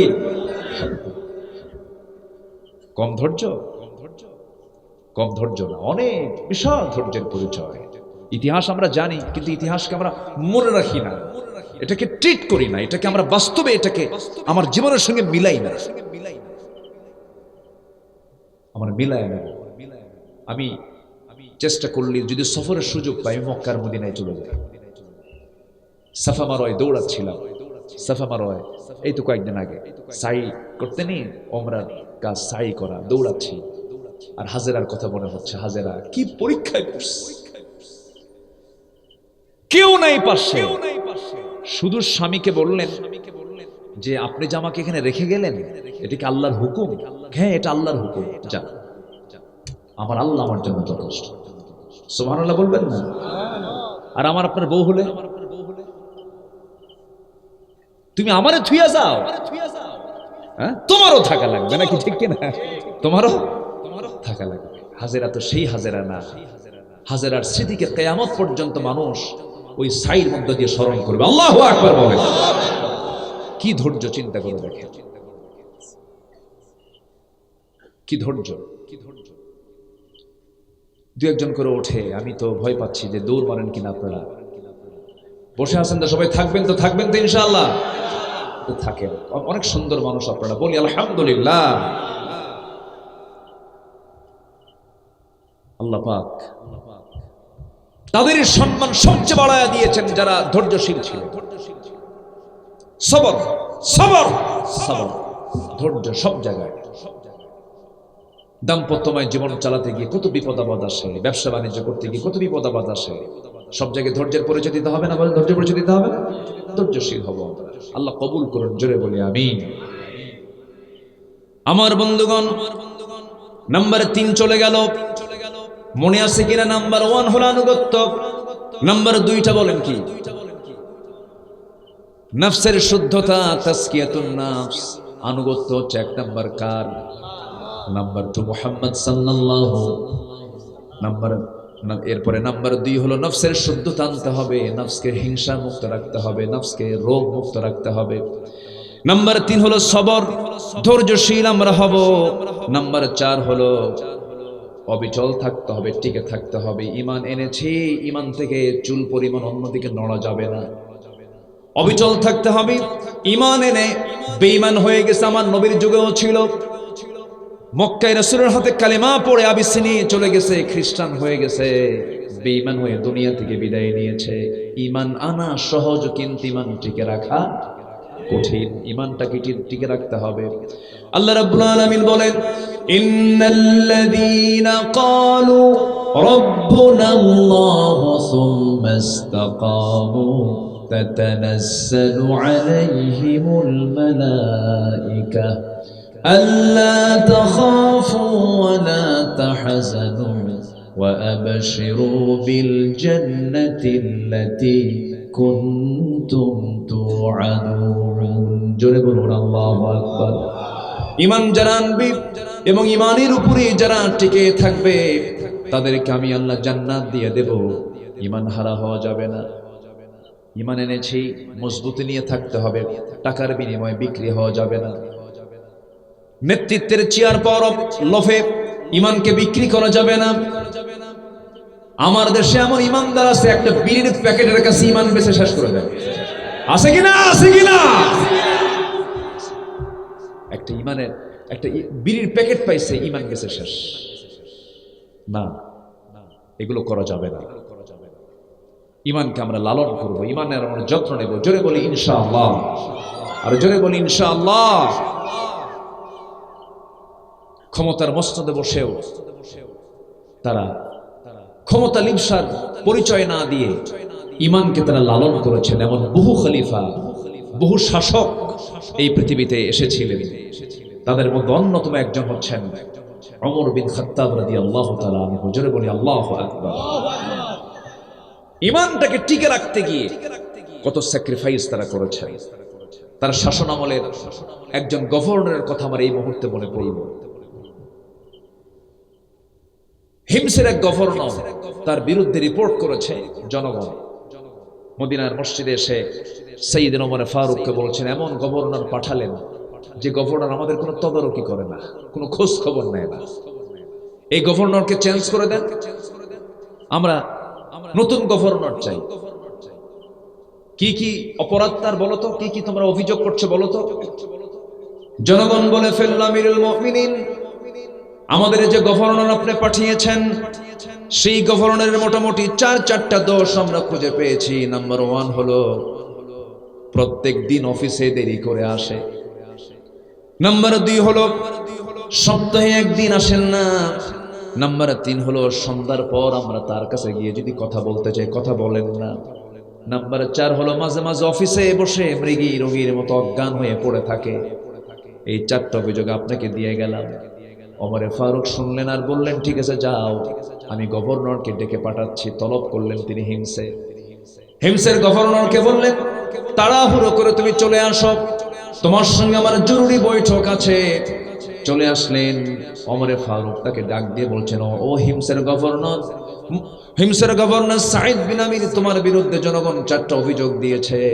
এই 4টা অভিযোগ যদি সত্য হয়, তুমি গভর্নরের দায়িত্ব পালনে ব্যর্থ হয়ে গেছো। কি কি অভিযোগ আপনি আমাকে বলেন। 4টা বললেন, এই 4টা অভিযোগ তোমার বিরুদ্ধে দেওয়া হয়েছে। সাঈদ বিন আমির বলছেন, যে 4টা অভিযোগ আমার বিরুদ্ধে দিয়েছে, এই 4টা অভিযোগের সমস্ত খণ্ডন জবাব আমি সাঈদ আপনাকে আমি একটা একটা করে দিয়ে দেব। সুবহানাল্লাহ। নাম্বার 1 হলো সাইয়েদনা ওমর ফারুক বলছেন, ও সাঈদ, তোমার বিরুদ্ধে জনগণ অভিযোগ দিয়েছে, তুমি প্রত্যেকদিন অফিসে দেরি করে যাও কেন? তিনি বলছেন, আমিরুল মুমিনিন, আল্লাহর কসম করে বলি, আমি অফিসে ঠিক মতোই যেতে নেই, কিন্তু পারি না। আমি গভর্নর হতে পারি, কিন্তু আমার বাড়িতে কোনো কাজের মানুষ নাই, কোনো খাদেমা নাই, কোনো খাদেম নাই। আমার অনেকগুলো ছেলে মেয়ে, তাদের কাপড় চোপড়, রান্না বান্না, ধোয়া, এই সমস্ত কাজ করতে গিয়ে আমার বউকে আমার হেল্প করতে হয়, একটু সময় লেগে যায়। এইটুকুন কাজ করতে আমার একটু দেরি হয় বলে আমি অফিসে যেতে একটু বিলম্ব হয়ে যায়। ওমরে ফারুক শুনলেন, মাথা নিচু করলেন, কোনো জবাব দিলেন না। নাম্বার 2 হলো, ওরে সাঈদ, তোমার বিরুদ্ধে রিপোর্ট হলো, সপ্তাহে তুমি একদিন আসো না, একদিন যাও না অফিসের। কারণটা কি? তিনি বলছেন, 7টা দিন, এর মধ্যে 6টা দিন আমি ডেইলি সকাল টু সন্ধ্যা আমি অফিসে বসে থাকি, দায়িত্ব পালন করি। কিন্তু আপনি সাইয়েদনা ওমর ফারুক, আমার ভিতরের কথা আজকে আমি বলতে বাধ্য হচ্ছে। আমি আপনাকে কখনো বলতাম না, কিন্তু আজকে বলতে বাধ্য হচ্ছি, কারণ আপনি আমাকে প্রশ্ন করে বসেছেন, জবাব তো দিতেই হবে। আল্লাহর কসম করে বলি, আমি সাঈদ বিন আমির যে পরনে, যে আমি জুব্বাটা পরে আছি, যে কাপড়টা পরে আছি, এই কাপড় ছাড়া বিকল্প কোনো কাপড় হিমসের গভর্নরের নাই। তাহলে কি করো তুমি? 6টা দিন পড়তে পড়তে কাপড়টা ময়লা হয়ে যায়। শুক্রবারে আপনি বলেছেন পরিচ্ছন্ন কাপড় পরা সুন্নাহ। এই কাপড়টা শুক্রবার সকালে ধুয়ে দিই, শুকাতে দেরি হয়ে যায়, এই জন্য সপ্তাহে আমি একদিন যেতে পারি না। ওমরে ফারুক প্রশ্ন করিতে বিপদে পড়ে গেছেন, জিজ্ঞাসাবাদ করিতে বিপদে পড়ে গেছেন, মাথা নিচু করে আছেন। আমার বন্ধুগণ, এত বড় গভর্নরের দায়িত্ব পালন করতে গিয়েও তারা শুধু ঈমান আনেন নাই, ঈমানটা টিকে রাখার জন্য তারা মজবুত অবস্থানে ছিলেন। যেরকম সুবহানাল্লাহ। তাদের পা পিছলে গেছে, তাদের পা পিছলে যায়। নাম্বার 3 হলো, সন্ধ্যার পর জনগণ যখন আপনার সঙ্গে দেখা করতে যায়, তোমার সঙ্গে দেখা করতে যায়, তুমি তাদেরকে পাত্তা দাও না, জনগণের কোনো কথায় তুমি মনোযোগ দাও না, কথা শোনো না কেন? এর কারণটা কি? তিনি বলছেন, আমিরুল মুমিনিন, সারাটা দিন জনগণের পিছনে আমি থাকি, জনগণকে সময় দেই। সন্ধ্যা যখন হয়ে যায়, বাড়ির মধ্যে ঢুকে যাই, সন্তানগুলো আমি আদব আখলাক শিখাই, তাদেরকে কিছু পড়াশোনা শিখাই, সন্তানদের পিছনে সময় দিই, স্ত্রীর পিছনে সময় দিই, পরিবারকে সময় দেওয়ার চেষ্টা করি। এই জন্য আমি আর পারি না। কিন্তু রাত যখন গভীর হয়ে যায়, গভীর রাত্রিতে সারাদিন জনগণের কাজ করি, রাত যখন গভীর হয়ে যায়, যায় নামাজে দাঁড়ায় আমি আল্লাহকে সময় দেওয়ার চেষ্টা করি। যেরকম সুবহানাল্লাহ। ঈমান এনেছেন, তার ঈমানের উপরে টিকে থেকেছেন। এরপরে নাম্বার 4 অভিযোগ হলো, মাঝে মাঝে সাঈদ বিন আমির, তুমি নাকি মৃগী রোগীর মতো অজ্ঞান হয়ে অফিসের মধ্যে পড়ে থাকো, অফিস চলবে কেমনে? এবারে তিনি কান্না বিজড়িত কণ্ঠে বলছে, আমিরুল মুমিনিন, আপনি আমাকে এমন প্রশ্ন করেছেন, এই মুহূর্তে আমার ভাই খুবাইবের কথা মনে পড়ে গেল। যে খুবাইব আমি দিন গ্রহণ করে নাই, সেই সময় আমাদের খুবাইবকে মক্কা থেকে ধরে আনলো, ধরে আনার পর মদিনা থেকে ধরে আনলো, ধরে আনার পর মক্কার কুরাইশরা তাকে জেলখানার মধ্যে ভরে দিল। সেই সময় আমি সাঈদ দিন গ্রহণ করে আমি ইসলাম কবুল করি নাই। সেই সময় আমার চোখের সামনে ওই খুবাইবকে জেলখানার মধ্যে আটকে রেখেছিল, খাবার দাবার বন্ধ করে রেখে দিচ্ছিল, খাবার দেয় নাই।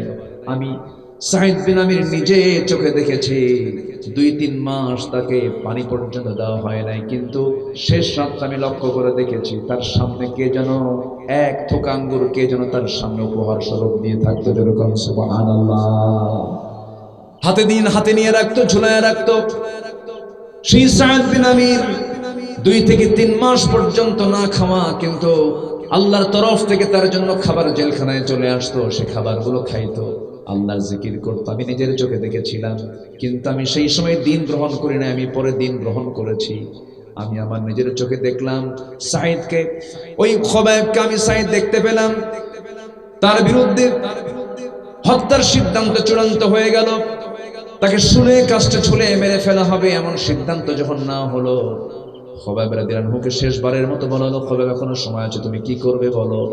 খোবাইব বলছিল, ও মক্কার কুরাইশরা, তোমরা আমাকে যে অফার দিচ্ছ, গোটা দুনিয়া আমার হাতে তুলে দাও, আর এক হাতে তোমরা আমার ইমানের দিকে তাকায় দেখো, গোটা দুনিয়া সব মাইনাস হয়ে যাবে, আমার ইমানটা আমি কখনো হাত ছাড়া করতে পারি না। যেরকম সুবহানাল্লাহ। ইমান নিয়ে আমি টিকে থাকবো, আমি খোবাইব শহীদ হয়ে যাব। শেষ পর্যন্ত সিদ্ধান্ত হয়ে গেল খোবাইবের ফ্যামিলিকে ডেকে আনা হোক। ও খোবাইব, তুমি কি তোমার পরিবারের সঙ্গে কথা বলতে চাও নাকি? খোবাইব বললেন, না না, আমার পরিবার ডাকা লাগবে না, পরিবারের প্রয়োজন আমার নাই, পরিবারের সঙ্গে কথা বলার দরকার নাই। তোমরা যদি আমার শেষ ইচ্ছা পূরণ করতে চাও, ওযুর পানি যদি আমাকে দিতে পারো, ওযু বানায় আমি 2 রাকাত নামাজে দাঁড়ায় আমি আল্লাহর সঙ্গে কথা বলতে চাই। ওযুর পানি দেওয়া হলো, ওযু বানালেন, নামাজি দাঁড়ায় গেলেন। প্রথম রাকাত আস্তে আস্তে করে পড়লেন, দ্বিতীয় রাকাতে দেরি করলেন না, তাড়াহুড়ো করে নামাজটা শেষ করলেন, কারণ কাফেররা মনে করতে পারে খোবাইব বুঝি মৃত্যুর ভয়ে নামাজটাকে লম্বা করছে। সালাম ফিরলেন, সালাম ফিরি হাত উঁচু করে বলছেন, ও আকাশের মালিক আল্লাহ, আজকে 4-5টা মাস যাবত রাসূলকে দেখতে পাই না, নবীজির বায়ানা শুনতে পারি না, আমার মনে হয় আমি বাঁচবো না, যে কোনো মুহূর্তে দুনিয়া থেকে বিদায় হয়ে যাব। আল্লাহ, আমি যদি দুনিয়া থেকে বিদায় হয়ে যাই, আমার বিদায় সালামটা তুমি আমার নবীর দরবারে পৌঁছায়া দিও। এই কথা বলে শেষ করলেন তার দোয়া। একজন আসামি সহজে তো মরতে চায় না, কিন্তু আসামি সেই আসামি নয়। খোবাইব করলেন কি, দোয়া শেষ করি তিনি শুলে কাস্টের দিকে দৌড় মারতেছেন, যেখানে তাকে শুলে চড়ায় হত্যা করা হবে সেই দিকে দৌড়ান। সবাই বলছে, খোবাইব কেউ কি মরার জন্য দৌড়ায় নাকি? খোবাইব বলছেন, তোমরা আমাকে যেমন করে দেখতেছো, কিন্তু আমি তো আমার আল্লাহ আমাকে তেমন করে দেখাচ্ছেন না। তোমরা আমাকে ওই চিত্র দেখতে পাচ্ছ না। আমি দৌড়াচ্ছি মৃত্যুর জন্য নয়, আমি দেখতে পাচ্ছি আল্লাহ পাক আমাকে জান্নাতের হুরগুলো আমার চোখের সামনে দেখায় দিতেছে। দৌড়ায় চলে গেলেন। 2 পা বেঁধে ফেলা হলো, 2 হাত বেঁধে ফেলা হলো, শুলে কাস্টে তাকে চড়ানো হলো। এমন সময় একজন কুরাইশ এসে বলতেছে, খোবাইব রে, তোর এই জায়গায় যদি তোকে না শুলে চড়াইয়া যদি মোহাম্মদকে যদি চড়াতে পারতাম, কতই না ভালো হতো। সঙ্গে সঙ্গে খোবাইব চুপ মেরে গেলেন, মুখের মধ্যে কয়েক মিনিট ধরে থুতু জমা করলেন, মুখ ভরা থুতু হয়ে গেল। ও যখন বারবার এই কথা বলছিল, মুখ বরাবর থুতু মেরে দিলেন, আর বলছেন, আল্লাহর কসম করে বলি, আমার যদি শক্তি থাকতো তোকে আজকে এখন এই মুহূর্তে দুনিয়া থেকে বিদায় করে দিতাম, কারণ আমার চোখের সামনে আমার নবীর একটা পশমের ক্ষতি করবে, আমি খোবাইব তাকে হালে ছাড়াবো না। জোরে কোন সুবহানাল্লাহ। খোবাইব মৃত্যুর প্রস্তুতি নিয়ে নিলেন। এইদিকে একজন কাফের এসে নেজা তরবারি দিয়া তার ডান হাতে আঘাত করলো। ডান হাতে আঘাত করার সঙ্গে সঙ্গে তিনি মুস্কি হাসি মারলেন। বাম হাতে আঘাত করলো, চিৎকার মেরে হাসতেছেন। সবাই বলছে, খোবাইব রে, তোমার একটা করে হাত কেটে দিয়ে অঙ্গহানি করে তুমি হাসো কেন? খোবাইব বলছেন, তোমরা আমাকে হাত কেটে দাও, আল্লাহ আমাকে জান্নাতের দরজাগুলো দেখায় দেয়। আরেকজন কাফের এসে নেজা তরবারি দিয়া বুক দিয়ে ঢুকায় পিঠ দিয়ে যখন বের করে দিল, খোবাইব দুনিয়া থেকে বিদায় হয়ে গেলেন। আমার নবী মদিনার মসজিদ থেকে হঠাৎ করে সাহাবে কেরামদের সামনে থেকে দাঁড়ায় গেলেন, হাত উঁচু করলেন আর বলছেন, সালামুন আলাইকা ইয়া খোবাইব, সালামুন আলাইকা ইয়া খোবাইব। সাইয়েদনা ওমর ফারুক বলেন, ইয়া রাসূলুল্লাহ, আপনি খোবাইবকে সালাম দিচ্ছেন কেন? আমাদের খোবাইবের কি হয়েছে যে খোবাইবকে মক্কার কুরাইশরা ধরে নিয়ে গেছে মদিনা থেকে? রাসূলকে দেখে বলছে, ও আমার সাহাবীরা, আমার খোবাইব তো নাই, আমার খোবাইব জান্নাতের পাখি হয়ে জান্নাতের মধ্যে উড়ে বেড়াতেছে। এই সাঈদ বিন আমির বললেন, আমিরুল মুমিনিন, ওই খোবাইবকে আমি নিজের চোখে দেখেছি, তাকে কেমন করে পাশবিক কায়দায় অমানবিক কায়দায় অত্যাচার করে জুলুম করে তার হাত পা কেটে কেটে অঙ্গহানি করে করে দুনিয়া থেকে বিদায় করে দিয়েছে। আমি সেই সময় বেঈমান ছিলাম, আমার মধ্যে অনুশোচনা তেমন হয় নাই। কিন্তু যেদিন আমি দিন গ্রহণ করেছি, ইসলাম গ্রহণ করেছি, সেই দিন থেকে নিয়ে আজ পর্যন্ত মাঝে মাঝে যখন আমি একাকী নীরবে যখন খোবাবের কথা মনে হয়, আমি আমার সেন্সটা হারায় ফেলি, বড় আসামি মনে হয়, আহারে আমি তো প্রতিবাদ করতে পারি নাই। ওই কথা যখন মনে হয়ে যায়, সেই সময় আমি মৃগী রোগীর মতো অজ্ঞান হয়ে জমিনে পড়ে থাকি। এই জন্য মাঝে মাঝে আমি অফিসে সেন্সলেস হয়ে যাই। ওমরে ফারুক সঙ্গে সঙ্গে গভর্নরকে বুকের সঙ্গে জড়িয়ে রেখে বলছে, ও হিমসের গভর্নর, আমার সাইদ বিন আমির গভর্নর পরিবর্তন করলাম না, তোমাকে হিমসা আবার তোমাকে ওই গভর্নরের পদে তোমাকে অধিষ্ঠিত করলাম। জোরে বলেন সুবহানাল্লাহ। ঈমান এনেছি, কোন ক্ষমতায় বসলে পরে যে ঈমানের জন্য কোনো চেঞ্জ না হয়, ভালো কিছু একটা পরিবেশ পেয়েছি, ঈমানের জন্য চেঞ্জ না হয়, ঈমানটাকে টিকে রাখতে হবে, ঈমানটাকে সব জায়গায় রাখতে হবে, ঈমানের জন্য কোনো অবনতি না হয়, ঈমানের যেন কোনো ক্ষতি না হয়। কারণ ঈমান যদি ক্ষতিগ্রস্ত হয়ে যায়, সব ক্ষতিগ্রস্ত হয়ে যাবে। সেজন্য আল্লাহ রাব্বুল আলামিন বলছেন শুধু ঈমান আনলেই হবে না। ইন্নাল্লাযীনা ক্বালু রাব্বুনাল্লাহু সুম্মা ইসতাকামু তাতানাজ্জালু আলাইহিমুল মালায়েকা। জোরে বলি আল্লাহু আকবার। ঈমান এনেছি, টিকে থাকবো। জোরে বলি ইনশাআল্লাহ। আর জোরে বলি ইনশাআল্লাহ। ইমানদারকে চেনা যায় নামাজে না জিহাদে? ইমানদারকে চেনা যায় নামাজে না মাঠে? মাঠে। নামাজে মুনাফিকও যায়, নামাজে মুনাফিকও যায়। নামাজ এর মানে যে নামাজের অবহেলা নয়, নামাজ তো পড়বই আমরা। নামাজ পড়তে হবে কয় ওয়াক্ত বলেন? নামাজ পড়তে হবে কয় ওয়াক্ত? সবাই কি নামাজ পড়তে রাজি আছেন? 5 ওয়াক্ত নামাজ জীবনে ছাড়বো না। কারা কারা একটা হাত উঁচু করে দেখান তো দেখি। জোরে বলি ইয়া আল্লাহ, ইয়া রহমান। আমাদেরকে 5 ওয়াক্ত সালাত আদায় করার তৌফিক তুমি আল্লাহ দিয়া দাও। জোরে বলি আমিন। আরো জোরে আমিন, আরো জোরে আমিন। কষ্ট দিয়ে ফেললাম মনে হয়, কষ্ট পেলেন? হুজুর মাহফিল এসে তো বড় বেকায়দায় পড়ে গেলাম, নামাজ পড়তে হবে। অনেকে বহু শ্রোতা আছে, ওয়াজ শুনতে শুনতে চোখের পানি ফেলে, কান্দে। যখন নামাজের কথা বলা হয় তখন বলে, হুজুর শীতের দিন ওযুর পানি খুব ঠান্ডা। এটা হওয়া যাবে না। নামাজ পড়বো, এটা আমাদের ফার্স্ট ডিউটি। মুমিন জীবনের ফার্স্ট ডিউটি কি বলেন? নামাজ। এই নামাজ শুধু ব্যক্তিগত জীবনে দরকার না, রাষ্ট্রীয় জীবনেও দরকার। রাষ্ট্রীয় জীবনে নামাজ কায়েম হোক, সবাইকে চান। যে মুসলমানের দিলের মধ্যে রাষ্ট্রীয় পর্যায়ে নামাজ আসুক এই তামান্না থাকে না, ওর নতুন করে ঈমান আনা দরকার, ঠিক কিনা? নামাজ শুধু ব্যক্তিগত জীবনে নয়, নামাজ রাষ্ট্রীয় পর্যায়ে আসার দরকার আছে না নয়? প্রত্যেকটা অফিসে নামাজের পরিবেশ তৈরি করতে হবে, নামাজের নেতৃত্ব গড়ে তুলতে হবে মুসলমান। আমার নবীজি নেতৃত্ব তৈরি করেছেন নামাজ থেকে। কি থেকে বলেন? নামাজ থেকে। আমার নবীজি ইন্তেকাল করবেন, ইন্তেকালের পূর্বে নামাজ পড়াতে পারছেন না রাসূল, জামাতে নামাজ আদায় করতে পারছিলেন না। আমার রাসূল বলছেন, আয়েশা তোমার বাবা আমার প্রিয় সাহাবী আমার আবু বকরকে বলে দাও আমার মুসল্লায় যেন সে দাঁড়ায় আমার দায়িত্ব পালন করে। সুবহানাল্লাহ বলবেন না? এর মানে কি রাসূল ইঙ্গিত দিয়ে বুঝায় দিলেন আমার মুসল্লায় যে ইমামতের দায়িত্ব পালন করবে সে রাষ্ট্রের দায়িত্ব পালন করবে। আমরা আর বেনামাজি কোনো নেতৃত্ব দেখতে চাই না, আমরা কোনো মদের বোতল নেওয়া নেতৃত্ব আমরা দেখতে চাই না, আমরা কোনো জেনাকার নেতৃত্ব দেখতে চাই না, সুদখোর নেতৃত্ব দেখতে চাই না। আগামীর বাংলাদেশকে আমরা কোরআনের বাংলাদেশ দেখতে চাই। কারা কারা দুহাত উঁচু করে দেখা।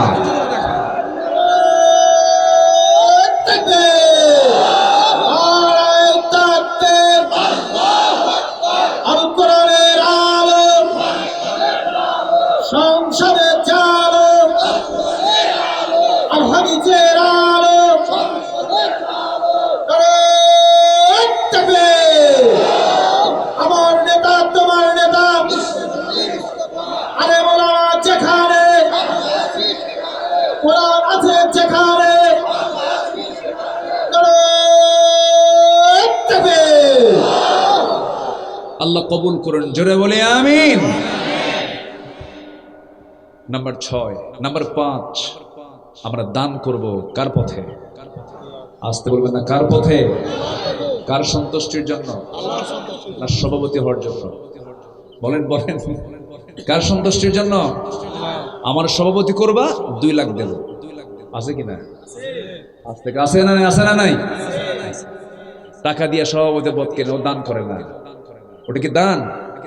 দান করবে বাম হাতে, ডান হাত জানবে না। ডান হাত দেবে, বাম হাত জানবে না। এই দানবীরকে আল্লাহ পাক আরশ আজিমের ছায়া জায়গা করে দিবে। এখন তো সিজনাল কিছু মুসল্লি বের হবে, নির্বাচন আসতেছে। আসরের নামাজ 4 বার পড়বে। কয়বার? 4টা ভোট দরকার, 4 জায়গায় পড়বে। যায় নামাজ ঘাড়ে নিয়ে যাবে। 5 বছর নামাজ, 5 বছর নামাজের খবর নাই, মাথায় টুপিও নাই। নির্বাচন আসবে, মাথায় টুপি উঠবে, নামাজ 1 ওয়াক্ত 5 বার পড়বে। ঠিক কিনা? ওগুলো বাদ, ওগুলো ভণ্ডামি আর দেখতে চাই না। আমির হামজাকে চেনেন তো নাকি? চেনেন? তাকে চেনা না কে বলেন? বাংলা ভাষার যত মানুষ আছে পৃথিবীতে, বাংলা ভাষা, আপনার আঞ্চলিক ভাষাকে জনপ্রিয় করেছে আমির হামজা। ও তো কুষ্টিয়ার ভাষায় কথা বলে।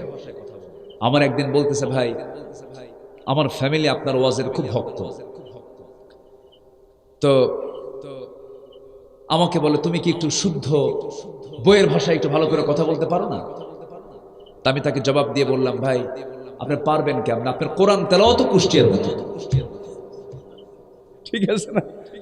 কুষ্টিয়াকে সে লালন করেছে, কুষ্টিয়ার মাটি মানুষকে সে খুব মহব্বত করে। এই জন্য নিজের মায়ের ভাষাটাকেও উনি ওনার আলোচনার মধ্যে চিত্রায়িত করেছেন, এটাকে অলঙ্কৃত করেছেন। আলহামদুলিল্লাহ বলেন। আপনার এলাকার ভাষাকে সে উনি গোটা পৃথিবীতে আলোকিত করেছেন। একটা মানুষের নেগেটিভ কিছু সাইড থাকতেই পারে, তবে একজন আলেম, কিন্তু আলেম কিনা বলেন? আলেম। এবং গোটা 30 পারা কোরআন তার সিনার মধ্যে আছে। আলহামদুলিল্লাহ বলেন। কত পারা কোরআন বলেন? 30 পারা কোরআন তার সিনার মধ্যে আছে। আমার খুবই কাছে, আমার খুবই প্রিয়, আমি খুব মহব্বত করি তাকে। তো তার এলাকায় এসেছি। এবার উনি নমিনেশন নেন নাই, তাকে নমিনেশন দেওয়া হয়েছে। ইসলাম এমন একটি দিনের নাম, যারা ক্ষমতা চায়, যারা নেতৃত্ব চায়, ইসলাম থেকে নেতৃত্ব দেয় না। আর যে চায় না তাকে দেয়, যে চায় না তাকে। খেয়াল রাখবেন। রাগ করলেন নাকি আপনারা? হ্যাঁ, আমরা বেনামাজি কোনো নেতৃত্ব আমরা দেখতে চাই না। কোরআনের আওয়াজ, কোরআনকে যারা বুলন্দ করতে চায়, আমরা তাকেই দেখতে চাই সামনের দিনে ইনশাআল্লাহ। আল্লাহ কবুল করুন, আল্লাহ কবুল করুন। রাগ করলেন মনে হয়। হয়তো একটা বিপক্ষ শক্তি বলবে, হুজুরেতে এই জন্য নিয়ে আসছে। না, যে সময় যে ওয়াজ, যে সময় যে কথা বলা প্রয়োজন, সেই কথাই আমাকে বলতে হবে। আমাকে কেউ বলে দেয়নি, এটা আমি আমার চিন্তা চেতনায় প্রয়োজনের পরিপ্রেক্ষিতে আমি বলছি, নচেত এটা না বললেও সামনে আল্লাহ পাক আমাকে ধরে ফেলবে, বলার দায়িত্ব আছে। রাগ করছেন? আমরা দান করব কার পথে? তাহলে খুশি হবেন কে? আমি কার প্রিয় হয়ে যাব?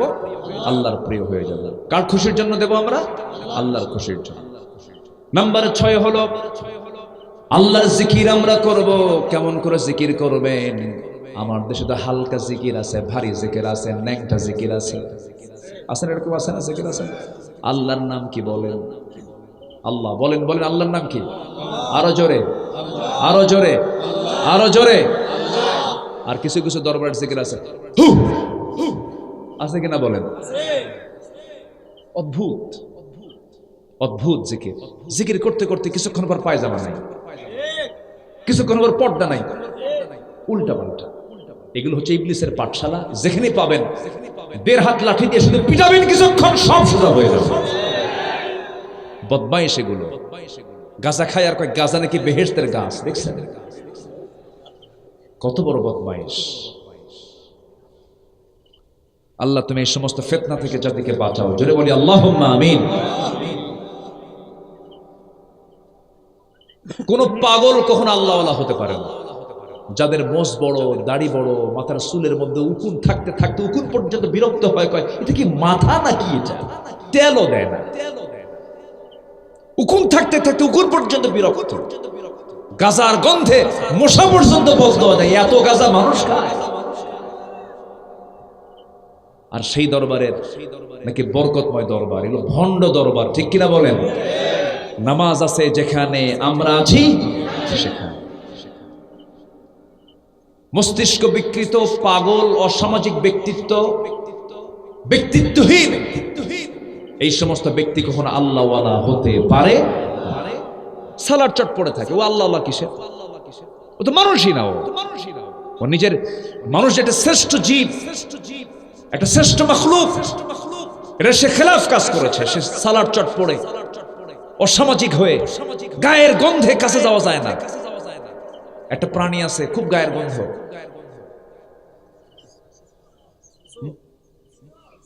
আছে না? আছে না? প্রচন্ড গন্ধ। ওর গায়ের কি গন্ধ, এদের গায়ে আরো বেশি গন্ধ। ওই সালার চট পড়ে পড়ে যাচ্ছে। বহুদিন আগে গাবতলী দিয়ে আমি আসতেছিলাম, এরকম সালার চট পড়ে পড়ে আসতেছে, কোনো কথা নাই, চুপচাপ থাকে, মানে ধান্দাবাজি।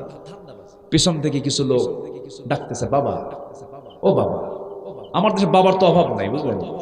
মানে হিন্দু ভাইরা তারা মা ধরেছেন, মা দুর্গা, মা সরস্বতী, মা লক্ষ্মী, মা ভগবতী, তাদের মায়ের শেষ আছে কিন্তু, বহু মা তাদের, তারা মা নিয়ে থাকুক। এখন মুসলমানরা চিন্তা করলো যেহেতু ওদের মা অনেক, আমরাও বাবা বানাই, দয়াল বাবা, খাজা বাবা, ন্যাংটা বাবা, বিড়াল শাহ, কুত্তা বাবা, মানে এরা বাপ ধরছে, ঠিক আছে না? মানে ওরা লাইন ধরছে মায়ের, আর এরা লাইন ধরছে কি বাপের। মাও ধরা যাবে না, বাবু ধরা যাবে না, ধরতে হবে কাকে? আল্লাহকে। আমরা জিকির করব কার?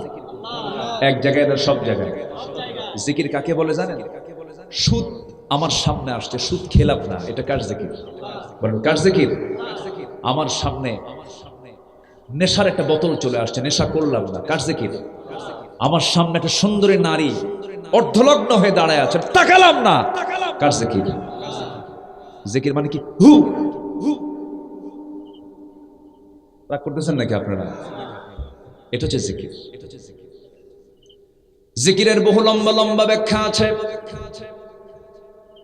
জিকিরের ব্যাখ্যায় যদি যেতে চাই 2 ঘন্টা সময় লেগে যাবে। পয়েন্ট আকারে শুধু বলে দিলাম, জিকির মানে হলো আল্লাহর আইন কানুনকে স্মরণ করে মেনে নেওয়া, আল্লাহর আইন কানুনকে গ্রহণ করে নেওয়া, ওটাকে লালন করার নাম জিকির। ফাযকুরুনি আযকুরকুম ওয়াশকুরুলি ওয়ালা তাকফুরুন। মুখের কিছু জিকির আছে, সুবহানাল্লাহ, আলহামদুলিল্লাহ, লা ইলাহা ইল্লাল্লাহ, আল্লাহু আকবার। এই 4টা পরিভাষা আমরা বেশি বেশি করে উচ্চারণ করব। এই 4টার মধ্যে জিকির। এরপরে আল্লাহর অনেকগুলো নাম আছে, সেই নামের জিকির আমরা করব। নতুন নতুন দরবার, নতুন নতুন ওরা দরবারে জিকির বানায় নিছে, আছে না না? আছে না না? ওই সমস্ত জিকির আমরা করব না। আল্লাহ রাব্বুল আলামিন 7 নাম্বার বলছেন, বান্দারা তওবা কর, আমার কাছে ক্ষমা প্রার্থনা কর, আমি তোকে ভালোবাসবো। তওবা করব কার কাছে? যার গুনাহ আছে তার তওবা করার দরকার আছে না নাই? যার গুনাহ আছে তার ক্ষমা চাওয়ার দরকার আছে না নাই? আমরা তওবা করব কার কাছে? ক্ষমা চাইব কার কাছে? তওবা করব আমরা, মাফ করবেন কে? ক্ষমা চাইবে বান্দা, মাফ করবেন কে? গুনাহ আমরা করে ফেলেছি, মাফ চেয়ে নেব, আমাকে মাফ করে দিবেন এই বিশ্বাস রাখবো আমরা কার উপরে? আল্লাহকে মাফ করবেন না? আল্লাহ যদি না মাফ করেন তিনি গাফফার হলেন কেমনে? আল্লাহ যদি আমাকে না মাফ করেন তিনি গফুর হলেন কেমনে? যিনি গাফফার, যিনি গফুর, তার দায়িত্ব হচ্ছে ক্ষমা করে দেওয়া। আল্লাহু আকবার বলেন। আল্লাহ আমাদেরকে ক্ষমা করে দিন, জোরে বলি আমিন, আরো জোরে আমিন। নাম্বার 8 হলো তাওয়াক্কুল ঠিক রাখা। একমাত্র ভরসার জায়গা একজন, তিনি কে? আসতে বলবেন না, তিনি কে? আল্লাহ। আল্লাহ আমাকে বাঁচাবেন, আল্লাহ আমাকে রক্ষা করবেন, আল্লাহ আমার সব ফয়সালা করে দিবেন। এই বিশ্বাস যার মধ্যে যত বেশি থাকবে তার ঈমান তত পাকাপোক্ত হবে। আল্লাহু আকবার বলেন। যার গভীরতা, যার ঈমানের গভীরতা খুব বেশি, তার তাওয়াক্কুলটাও খুব বেশি। আমরা নির্ভরশীল হব কার উপরে? যখন কোনো জটিলতায় পড়ে যাব, কোনো কথা নাই, সেজদায় গিয়ে পড়ে থাকবো। ফাইদা আযামতা ফাতাওয়াক্কাল আলাল্লাহ ইন্নাল্লাহা ইউহিব্বুল মুতাওয়াক্কিলিন। নাম্বার 9 হলো পবিত্রতা অর্জন করা। আল্লাহ রাব্বুল আলামিন বলেন, আমি তাকে ভালোবাসি। ইন্নাল্লাহা ইউহিব্বুত তাওয়াবিন ويحب المتطهرين নাম্বার 11 হলো আল্লাহর ভালোবাসায় ক্রন্দন করা। কাঁদতে যদি হয় আমরা কাঁদবো কার ভয়ে? কাঁদতে যদি হয় আমরা কাঁদবো একমাত্র কার কাছে? পৃথিবীর কেউ তো আমার কান্নার মূল্য দেবে না। স্বামীর সামনে বউ কাঁদবে, স্বামী বলবে মেয়ে মানুষ কান্দেই, ঠিক কিনা? এখন এই তোরা তো কান্দিস এরকম। স্বামী কাঁদবে বউয়ের সামনে, বউ বলবে তুমি কেমন পুরুষ, তোমার চোখে পানি আসে, পুরুষের চোখে তো পানিটা আসা মানায় না, তুমি কেন কাঁদো, কি হয়েছে তোমার? কিন্তু বান্দা যখন আল্লাহর কাছে কাঁদবে, আল্লাহ 16 আনা ওই বান্দার কান্নার মূল্য দিয়ে দিবে। আল্লাহ রাব্বুল আলামিন বলেন ইযা তুতলা আলাইহিম আয়াতুর রাহমানি খাররু সুজদান ওয়া বুকিয়া। জোরে বলুন আল্লাহু আকবার। ইমানদার তো তারাই যারা কাঁদতে কাঁদতে সিজদায় লুটিয়ে পড়ে আল্লাহর কাছে করুণাজারি করে, আল্লাহ আমাকে মাফ করে দাও। হাওমাও করে কাঁদবো কার কাছে? ডুকরে ডুকরে কাঁদবো কার কাছে? সিজদার মধ্যে আমরা কাঁদবো কার কাছে? আল্লাহ আমার কান্নার মূল্য দিয়ে দিবেন। 7 সমুদ্রের পানি দিয়ে জাহান্নামের একটা কোণও নিববে না, কিন্তু যে বান্দা চোখের পানি, 1 ফোঁটা চোখের পানি আল্লাহর ভয়ে ফেলবে, 1 ফোঁটা চোখের পানি দিয়ে 7টা জাহান্নাম নিভে যাবে। জোরে বলেন সুবহানাল্লাহ। আল্লাহর সামনে আমরা রোনাজারি করব, আল্লাহর প্রিয় বান্দা হয়ে যাব। আল্লাহর প্রিয় বান্দা হওয়ার জন্য 15টা গুণ দরকার। 11 নম্বর চললো। নাম্বার 12 হলো সালাতের প্রতি আমরা যত্নবান হব, সালাতটা সুন্দর করে আদায় করব। আল্লাহর সামনে আমরা বিনম্র হয়ে দাঁড়াবো। হাফিযু আলাস সালাওয়াতি ওয়াস সালাতিল বুসতা ওয়া কুমু লিল্লাহি কানিতিন। জোরে বলুন আল্লাহু আকবার। নামাজের ব্যাপারে যত্নশীল হয়ে যাও, নামাজের ব্যাপারে তোমরা বিনয়ী হয়ে যাও, বিনয়ী হয়ে আল্লাহর সামনে সিজদা করো। নাম্বার 13 হলো আল্লাহর পথে জ্ঞান অর্জনে দৃঢ় থাকা। আল্লাহর পথে জ্ঞান অর্জন করতে হবে। জ্ঞান না অর্জন করলে পরে শয়তান আপনার ইলমকে, আপনার ঈমানকে ছো মেরে নিয়ে চলে যাবে। শয়তান থেকে বাঁচার জন্য কি অর্জন করা দরকার বলেন? জ্ঞান অর্জন করা দরকার। শয়তান সবাইকে ধরতে পারলেও একজন জ্ঞানী বান্দাকে সহজে ধরতে পারে না। আল্লাহ রাব্বুল আলামিন বলেন ইয়ারফাইল্লাহু আল্লাযীনা আমানু মিনকুম ওয়াল্লাযীনা উতুল ইলমা দারাজাত ওয়াল্লাহু বিমা তা'মালুনা খাবীর। জোরে বলুন আল্লাহু আকবার। নাম্বার 14 হলো সৎ কর্মশীল হওয়া, ভালো ভালো কাজ করব আমরা। ওয়ালা তুফসিদু ফিল আরদি বা'দা ইসলাহিহা وادعوه خوفا وطمعا إن رحمة الله قريب من المحسنين। জোরে বলুন আল্লাহু আকবার। এই যে পাগড়িওয়ালা, ও আমার পাগড়িওয়ালা কই যায় কেন? যাচ্ছে কেন? আব্বা বসেন বসেন বসেন, রাত হয়ে গেছে, ওরা ফজরের আগ দিয়ে উঠবে, আবার হিফজের যে সবকটা আছে সে সবকটা আবার রেডি করবে। এই জন্য তারা আর দেরি করতেছে না। হুজুরের সিগন্যাল পাইছে, বুঝলেন? আমি বলে আর কোনো কাম হবে না, ওরা চলে যাচ্ছে, অনেক রাত হয়ে গেছে। আমি শেষ করে দিই। হ্যাঁ, আলোচনা চালাবো, আলোচনা চলো। হুজুর মরুক, হুজুরও বাসু। আজকের সময় বুঝলাম না, সময় এত দ্রুত চলে গেল কেমনে, প্রায় 1.5-2 ঘন্টা হয়ে যাচ্ছে, কেমনে যে চললো আমি বুঝলাম না। আল্লাহ তুমি আমাদের এই অংশগ্রহণকে নাজাতের কারণ বানিয়ে দাও। জোরে বলি আল্লাহুম্মা আমিন। আসতে গিয়ে দেখলাম বহু মা বোন মাহফিলে আসছে, মা বোনরা আসছে না মাহফিলে। এই এলাকায় একটা, আমি এটা খুব ইতিবাচক দিক মনে করি, মা বোনরা মাহফিলে আসে। অনেক এলাকায় কিন্তু এই সিস্টেমটা নাই, মায়েরা আসে না। দক্ষিণ অঞ্চলে অনেক জায়গায় নাই, তারা ওরকম পরিবেশ করতে পারে না। কিন্তু এলাকায় এরকমও দেখেছি পুরুষের চাইতে মহিলা বেশি, এখানেও তাই। বলি আলহামদুলিল্লাহ, জোরে বলি আলহামদুলিল্লাহ। এটা একটা ইতিবাচক দিক, এটা ভালো। কারণ সন্তান থাকে কার পেটে? কার পেটে বলেন? ইসলামটা পাওয়ার সম্ভাবনা বেশি থাকে, একটা সন্তান বেশি পায় কার কাছ থেকে? মায়ের কাছ থেকে। আদব আখলাক সবকিছু মার কাছ থেকে পায়। এই জন্য মাদের ইসলামটা বোঝা দরকার বেশি, মাদের ভিতরে দিন থাকা দরকার বেশি, মাদের ভিতরে ইসলামের টান থাকা দরকার বেশি। এই জন্য দিন শেখার জন্য মারা থাকতে হবে পিছে না এগিয়ে? এগিয়ে থাকতে হবে। আমার মা, আপনাকে আসমা বিনত আবু বকরের মতো হতে হবে, আপনাকে উম্মে সুলাইমের মতো হতে হবে, উম্মে সুলাইম কি ছিলেন? আবু সালমা স্ত্রী উম্মে সালমার মতো হতে হবে। তাদের জীবনগুলো কেমন করে তারা সাজিয়েছেন ইসলাম দিয়ে। বলি আলহামদুলিল্লাহ, জোরে বলি আলহামদুলিল্লাহ। বিশাল ব্যাপার। উম্মে সুলাইমের স্বামী রাদিয়াল্লাহু আনহা, তার স্বামী গেছেন বিদেশে ব্যবসা করতে, 7 দিন পরে আসবেন। যেদিন তিনি আসবেন সেই দিনই তার সকালবেলা তার সন্তান, কলিজার টুকরা সন্তান মারা গেছে। স্বামী আসবেন বিকেলে, সকালবেলা বাচ্চা মারা গেছে। উনি করলেন কি? কাউকে বললেন না। বাচ্চার মৃত্যুর কথা তিনি সিক্রেট রাখলেন। বাচ্চাটাকে পাশের ঘরে চাদর দিয়ে শোয়া দিলেন। স্বামী আসবেন বিকেলবেলা, এসেই যদি বাচ্চার মৃত্যুর সংবাদ শুনে অসুস্থ হয়ে যেতে পারে। পাশের ঘরে শোয়ায় রেখে ধৈর্যের পিরামিড হয়ে সন্তানকে পাশের ঘরে রেখে তিনি সাজলেন। স্বামী আমার আসতেছে 7 দিন পর। দরজা নক করলো, দরজা খুলে গেল। সালাম বিনিময় হলো, কেমন আছেন আপনি? ভালো। আপনি কেমন আছেন? ভালো। স্বামী স্ত্রীর বাক্য বিনিময় হলো। এরপরে স্বামী বলতেছে, আমার স্ত্রী, আমার কলিজার টুকরা সন্তানটা কেমন আছে? আগের চাইতে আরো বেশি আরামে আছে। কি কথা কি বুঝতেছেন আপনারা? বুঝতে দিলেন না। সহবাস হয়ে গেল, তাদের ইন্টারকোর্সটা হয়ে গেল। কিছুক্ষণ পর আবার বলতেছে, আমার স্ত্রী, আমি তো আমার সন্তানের কোনো আনাগোনা পাই না। আমার সন্তানটা কোথায় বেড়াতে গেছে? খুবই আরামে আছে, কোথায় আছে? চোখে পানি চলে আসছে। স্ত্রী চোখে পানি দেখেই সন্দেহ লেগে গেল তার। বলছেন, আমার স্ত্রী, সত্যি করে বলো, আমার সন্তান কোথায় বেড়াতে গেছে? সে কোথায় আছে? একটু বলো তো। এবার তিনি বলছেন, আমি আপনার সন্তানের তথ্য কতক্ষণ গোপন করব? আপনার সন্তান তেমন দেশে বেড়াতে গেছে যে দেশ থেকে মানুষ আর কোনোদিন ফিরে আসে না। মনটা খারাপ হয়ে গেছে। নবীর কাছে গিয়ে বলছেন, ইয়া রাসূলুল্লাহ, আমার স্ত্রী আমার সঙ্গে এমনটা আচরণ করলো কেন? আমি তাকে মাফ করব না, আমি রাগ করেছি।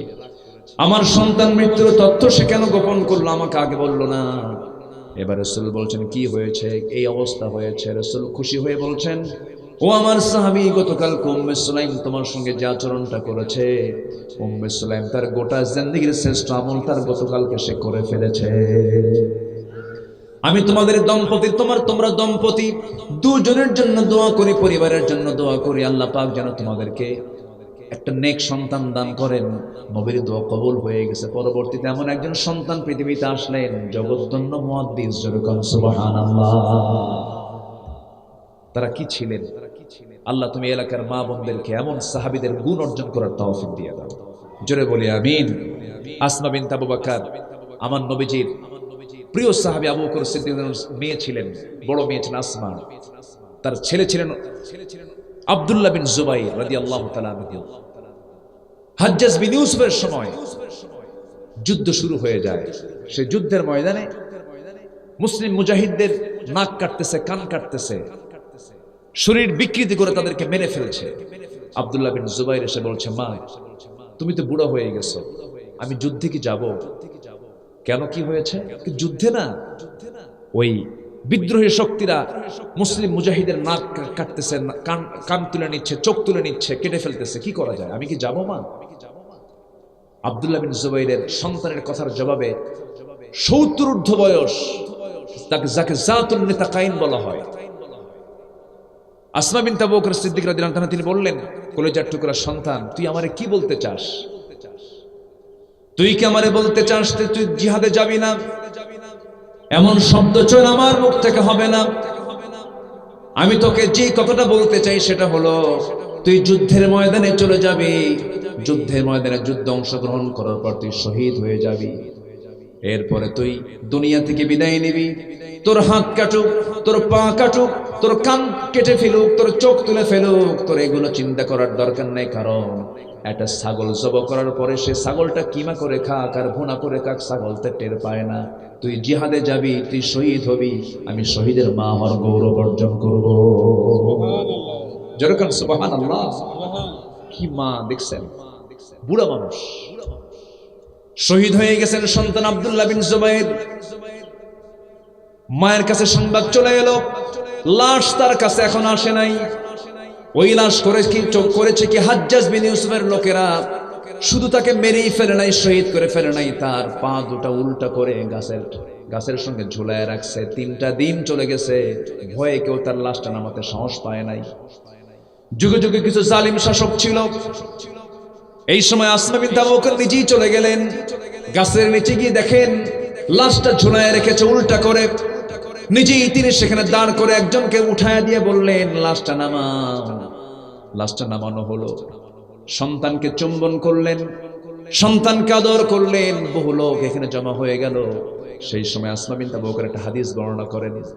মেয়েদের ভিতরে মহিলা সাহাবীদের মধ্যে 1 নম্বর বেশি হাদিস বর্ণনা করেছেন আয়েশা সিদ্দিকা রাদিয়াল্লাহু তাআলা, এরপর আসমা বিনতে আবু বকর রাদিয়াল্লাহু তাআলা আনহা। তিনি বলে ফেললেন, আমার রাসূল বলেছেন বনু সাকিফ গোত্রের একজন জালিম বাদশার আগমন হবে আমার মৃত্যুর পরে। আমি তো দেখতে পাচ্ছি বনু সাকিফ গোত্রের ভিতরে সবচেয়ে বড় জালিম বাদশা তুই, হাজ্জাজ বিন ইউসুফ। সন্তানও কম না, মাও কম না, একদম সামনাসামনি জালিম শাসকের সামনে জালিমের বিরুদ্ধে তিনি কথা বলেছেন। সন্তান লাশ হয়ে দুনিয়া থেকে, শহীদ হয়ে দুনিয়া থেকে বিদায় হলো। যে সময় তিনি যুদ্ধে আসবেন, আব্দুল্লাহ বিন জুবাইর বলেছিলেন, মা আমি তো মৃত্যুর ভয়ে তোমাকে বলিনি এমন কথা যে আমি শহীদ হতে চাই না, কিন্তু আমি তোমার মন চেক করছিলাম, তোমার মনটা শক্ত আছে কিনা। তুমি বৃদ্ধা মা, রাসূলের হাদিসে এসেছে মা যদি অসুস্থ হয়ে যায় জিহাদে যাওয়ার চাইতে মার খেদমত করা উত্তম। এই জন্য আমি তোমাকে জিজ্ঞাসা করেছিলাম, কিন্তু মা জবাব দিয়েছেন, বাবা না, তুই শহীদ হবি, আমি শহীদের মা হব। জোরে বলেন সুবহানাল্লাহ, আল্লাহু আকবার বলেন। আল্লাহ তুমি এলাকার মাদেরকে এমন গর্বিত মা হওয়ার তৌফিক তুমি আল্লাহ দিয়ে দাও। জোরে বলি আল্লাহুম্মা আমিন। অনেক রাত হয়ে গেল, বুঝলাম আপনারাও যাচ্ছেন না, আমিও ছাড়তে পারতেছি না। আলহামদুলিল্লাহ, আল্লাহ আপনাদের সবার অংশগ্রহণকে দ্বীনের জন্য আল্লাহ কবুল করে নেন। জোরে বলি আল্লাহুম্মা আমিন। এই মাহফিল প্রত্যেক বছর চলুক, আপনারা চান তো নাকি? ইনশাআল্লাহ আল্লাহ কবুল করে। জোরে বলি আমিন, আরো জোরে আল্লাহুম্মা আমিন। এখানে প্রশ্ন আসছে 3টা, এত উত্তর দেবো কেমনে? আল্লাহ বর্তমান সমাজের এই অরাজকতা থেকে, ফিতনা থেকে বাঁচার উপায় কি? এটা একটা ওয়াজ। আমি আচ্ছা, আল্লাহর উপর ঈমান আছে, কিন্তু আমি যে তার হেদায়েতের অন্তর্ভুক্ত হতে পারবো কিনা, ক্ষমা দয়া পাবো কি, এটা নিয়ে দ্বিধাদ্বন্দ্ব। এটা থেকে বাঁচার উপায় কি? বেশি করে আস্তাগফার পড়ে। বিবাহিত নারী পুরুষের কাজ, অবিবাহিত নারী পুরুষের বর্তমান সমাজের ঈমান বজায় রাখার জন্য কি কি কাজ করা উচিত? এই তো দেখতেছি আরো 3 দিনের ওয়াজ, অনেক লম্বা লম্বা। আমি কি ওয়াজ শুরু করবো? হ্যাঁ, পরে যাওয়ারও তো কোনো লক্ষণ নাই দেখতেছি আপনাদের। আলহামদুলিল্লাহ, আমি খুবই খুশি হলাম আপনাদের এই স্বতঃস্ফূর্ত অংশগ্রহণ আল্লাহ পাক দ্বীনের জন্য কবুল করে নিন। জোরে বলি আল্লাহুম্মা আমিন। আমরা সব দিকে খেয়াল করবো। ফজরের সময়, ফজরের গুরুত্ব আছে না আমাদের? ফজরের গুরুত্ব আছে না? ফজর পড়বেন তো সবাই ইনশাআল্লাহ? সবকিছু হওয়া উচিত অসময়ে না সময়ে? অসময়ে না সময়ে? পরীক্ষার নিয়ম 10টায় যাওয়া, যদি কেউ 1টায় যায় ও কি খাতা পাবে? লিখতে পারবে? ফজরের সময় সূর্যাস্তের, সূর্য উদয়ের আগে না পরে? আগে। সূর্য উদয়ের পরে যদি ইচ্ছা করে কেউ নামাজ পড়ে, নামাজ হবে? জোহরের নামাজ হলো সূর্য একটু ঢেলে পড়লেই, সে যদি আসরের সময় পড়ে হবে? হবে না। নামাজ সময়ে, পরীক্ষার সময়, মাহফিলও আছে, মাহফিলও। এই জায়গায় আমরা পারি না, এই জায়গায় আমরা হেরে যাই। 9টায় উঠতাম, আমি তো অনেক আগে আসছি, অনেক আগে আসছি, অনেক আগে চলে আসছি। 9টায় উঠলে পরে তৃপ্তি মতো আমরা 2 ঘন্টা, 2.5 ঘন্টা, প্রয়োজনে 3 ঘন্টা ঠেলে নিতে পারতাম। সময় থাকে, যা হয়েছে বলি আমরা আলহামদুলিল্লাহ। সবাই নামাজের মতো করে বসি, নামাজের মতো করে বসি। 15টা পয়েন্ট কি সবার মনে থাকবে? আমি কিন্তু একটা এখনো বলিই নাই, 14টা বলেছি। কেউ কিন্তু বলেননি আমাকে, আমি মনে করে দিচ্ছি, কারণ রেকর্ড হচ্ছে তো। চলে যাক। আরেকটা পয়েন্ট হলো ইনসাফ এবং ইহসান। ইনসাফ এবং ইহসান। ইহসান হচ্ছে সহানুভূতি, সহানুভূতি দেখানো, পরের প্রতি সদয় হওয়া, তার দিকে ইহসান করা, তার দিকে এগিয়ে যাওয়া। আরেকটা হচ্ছে ইনসাফ।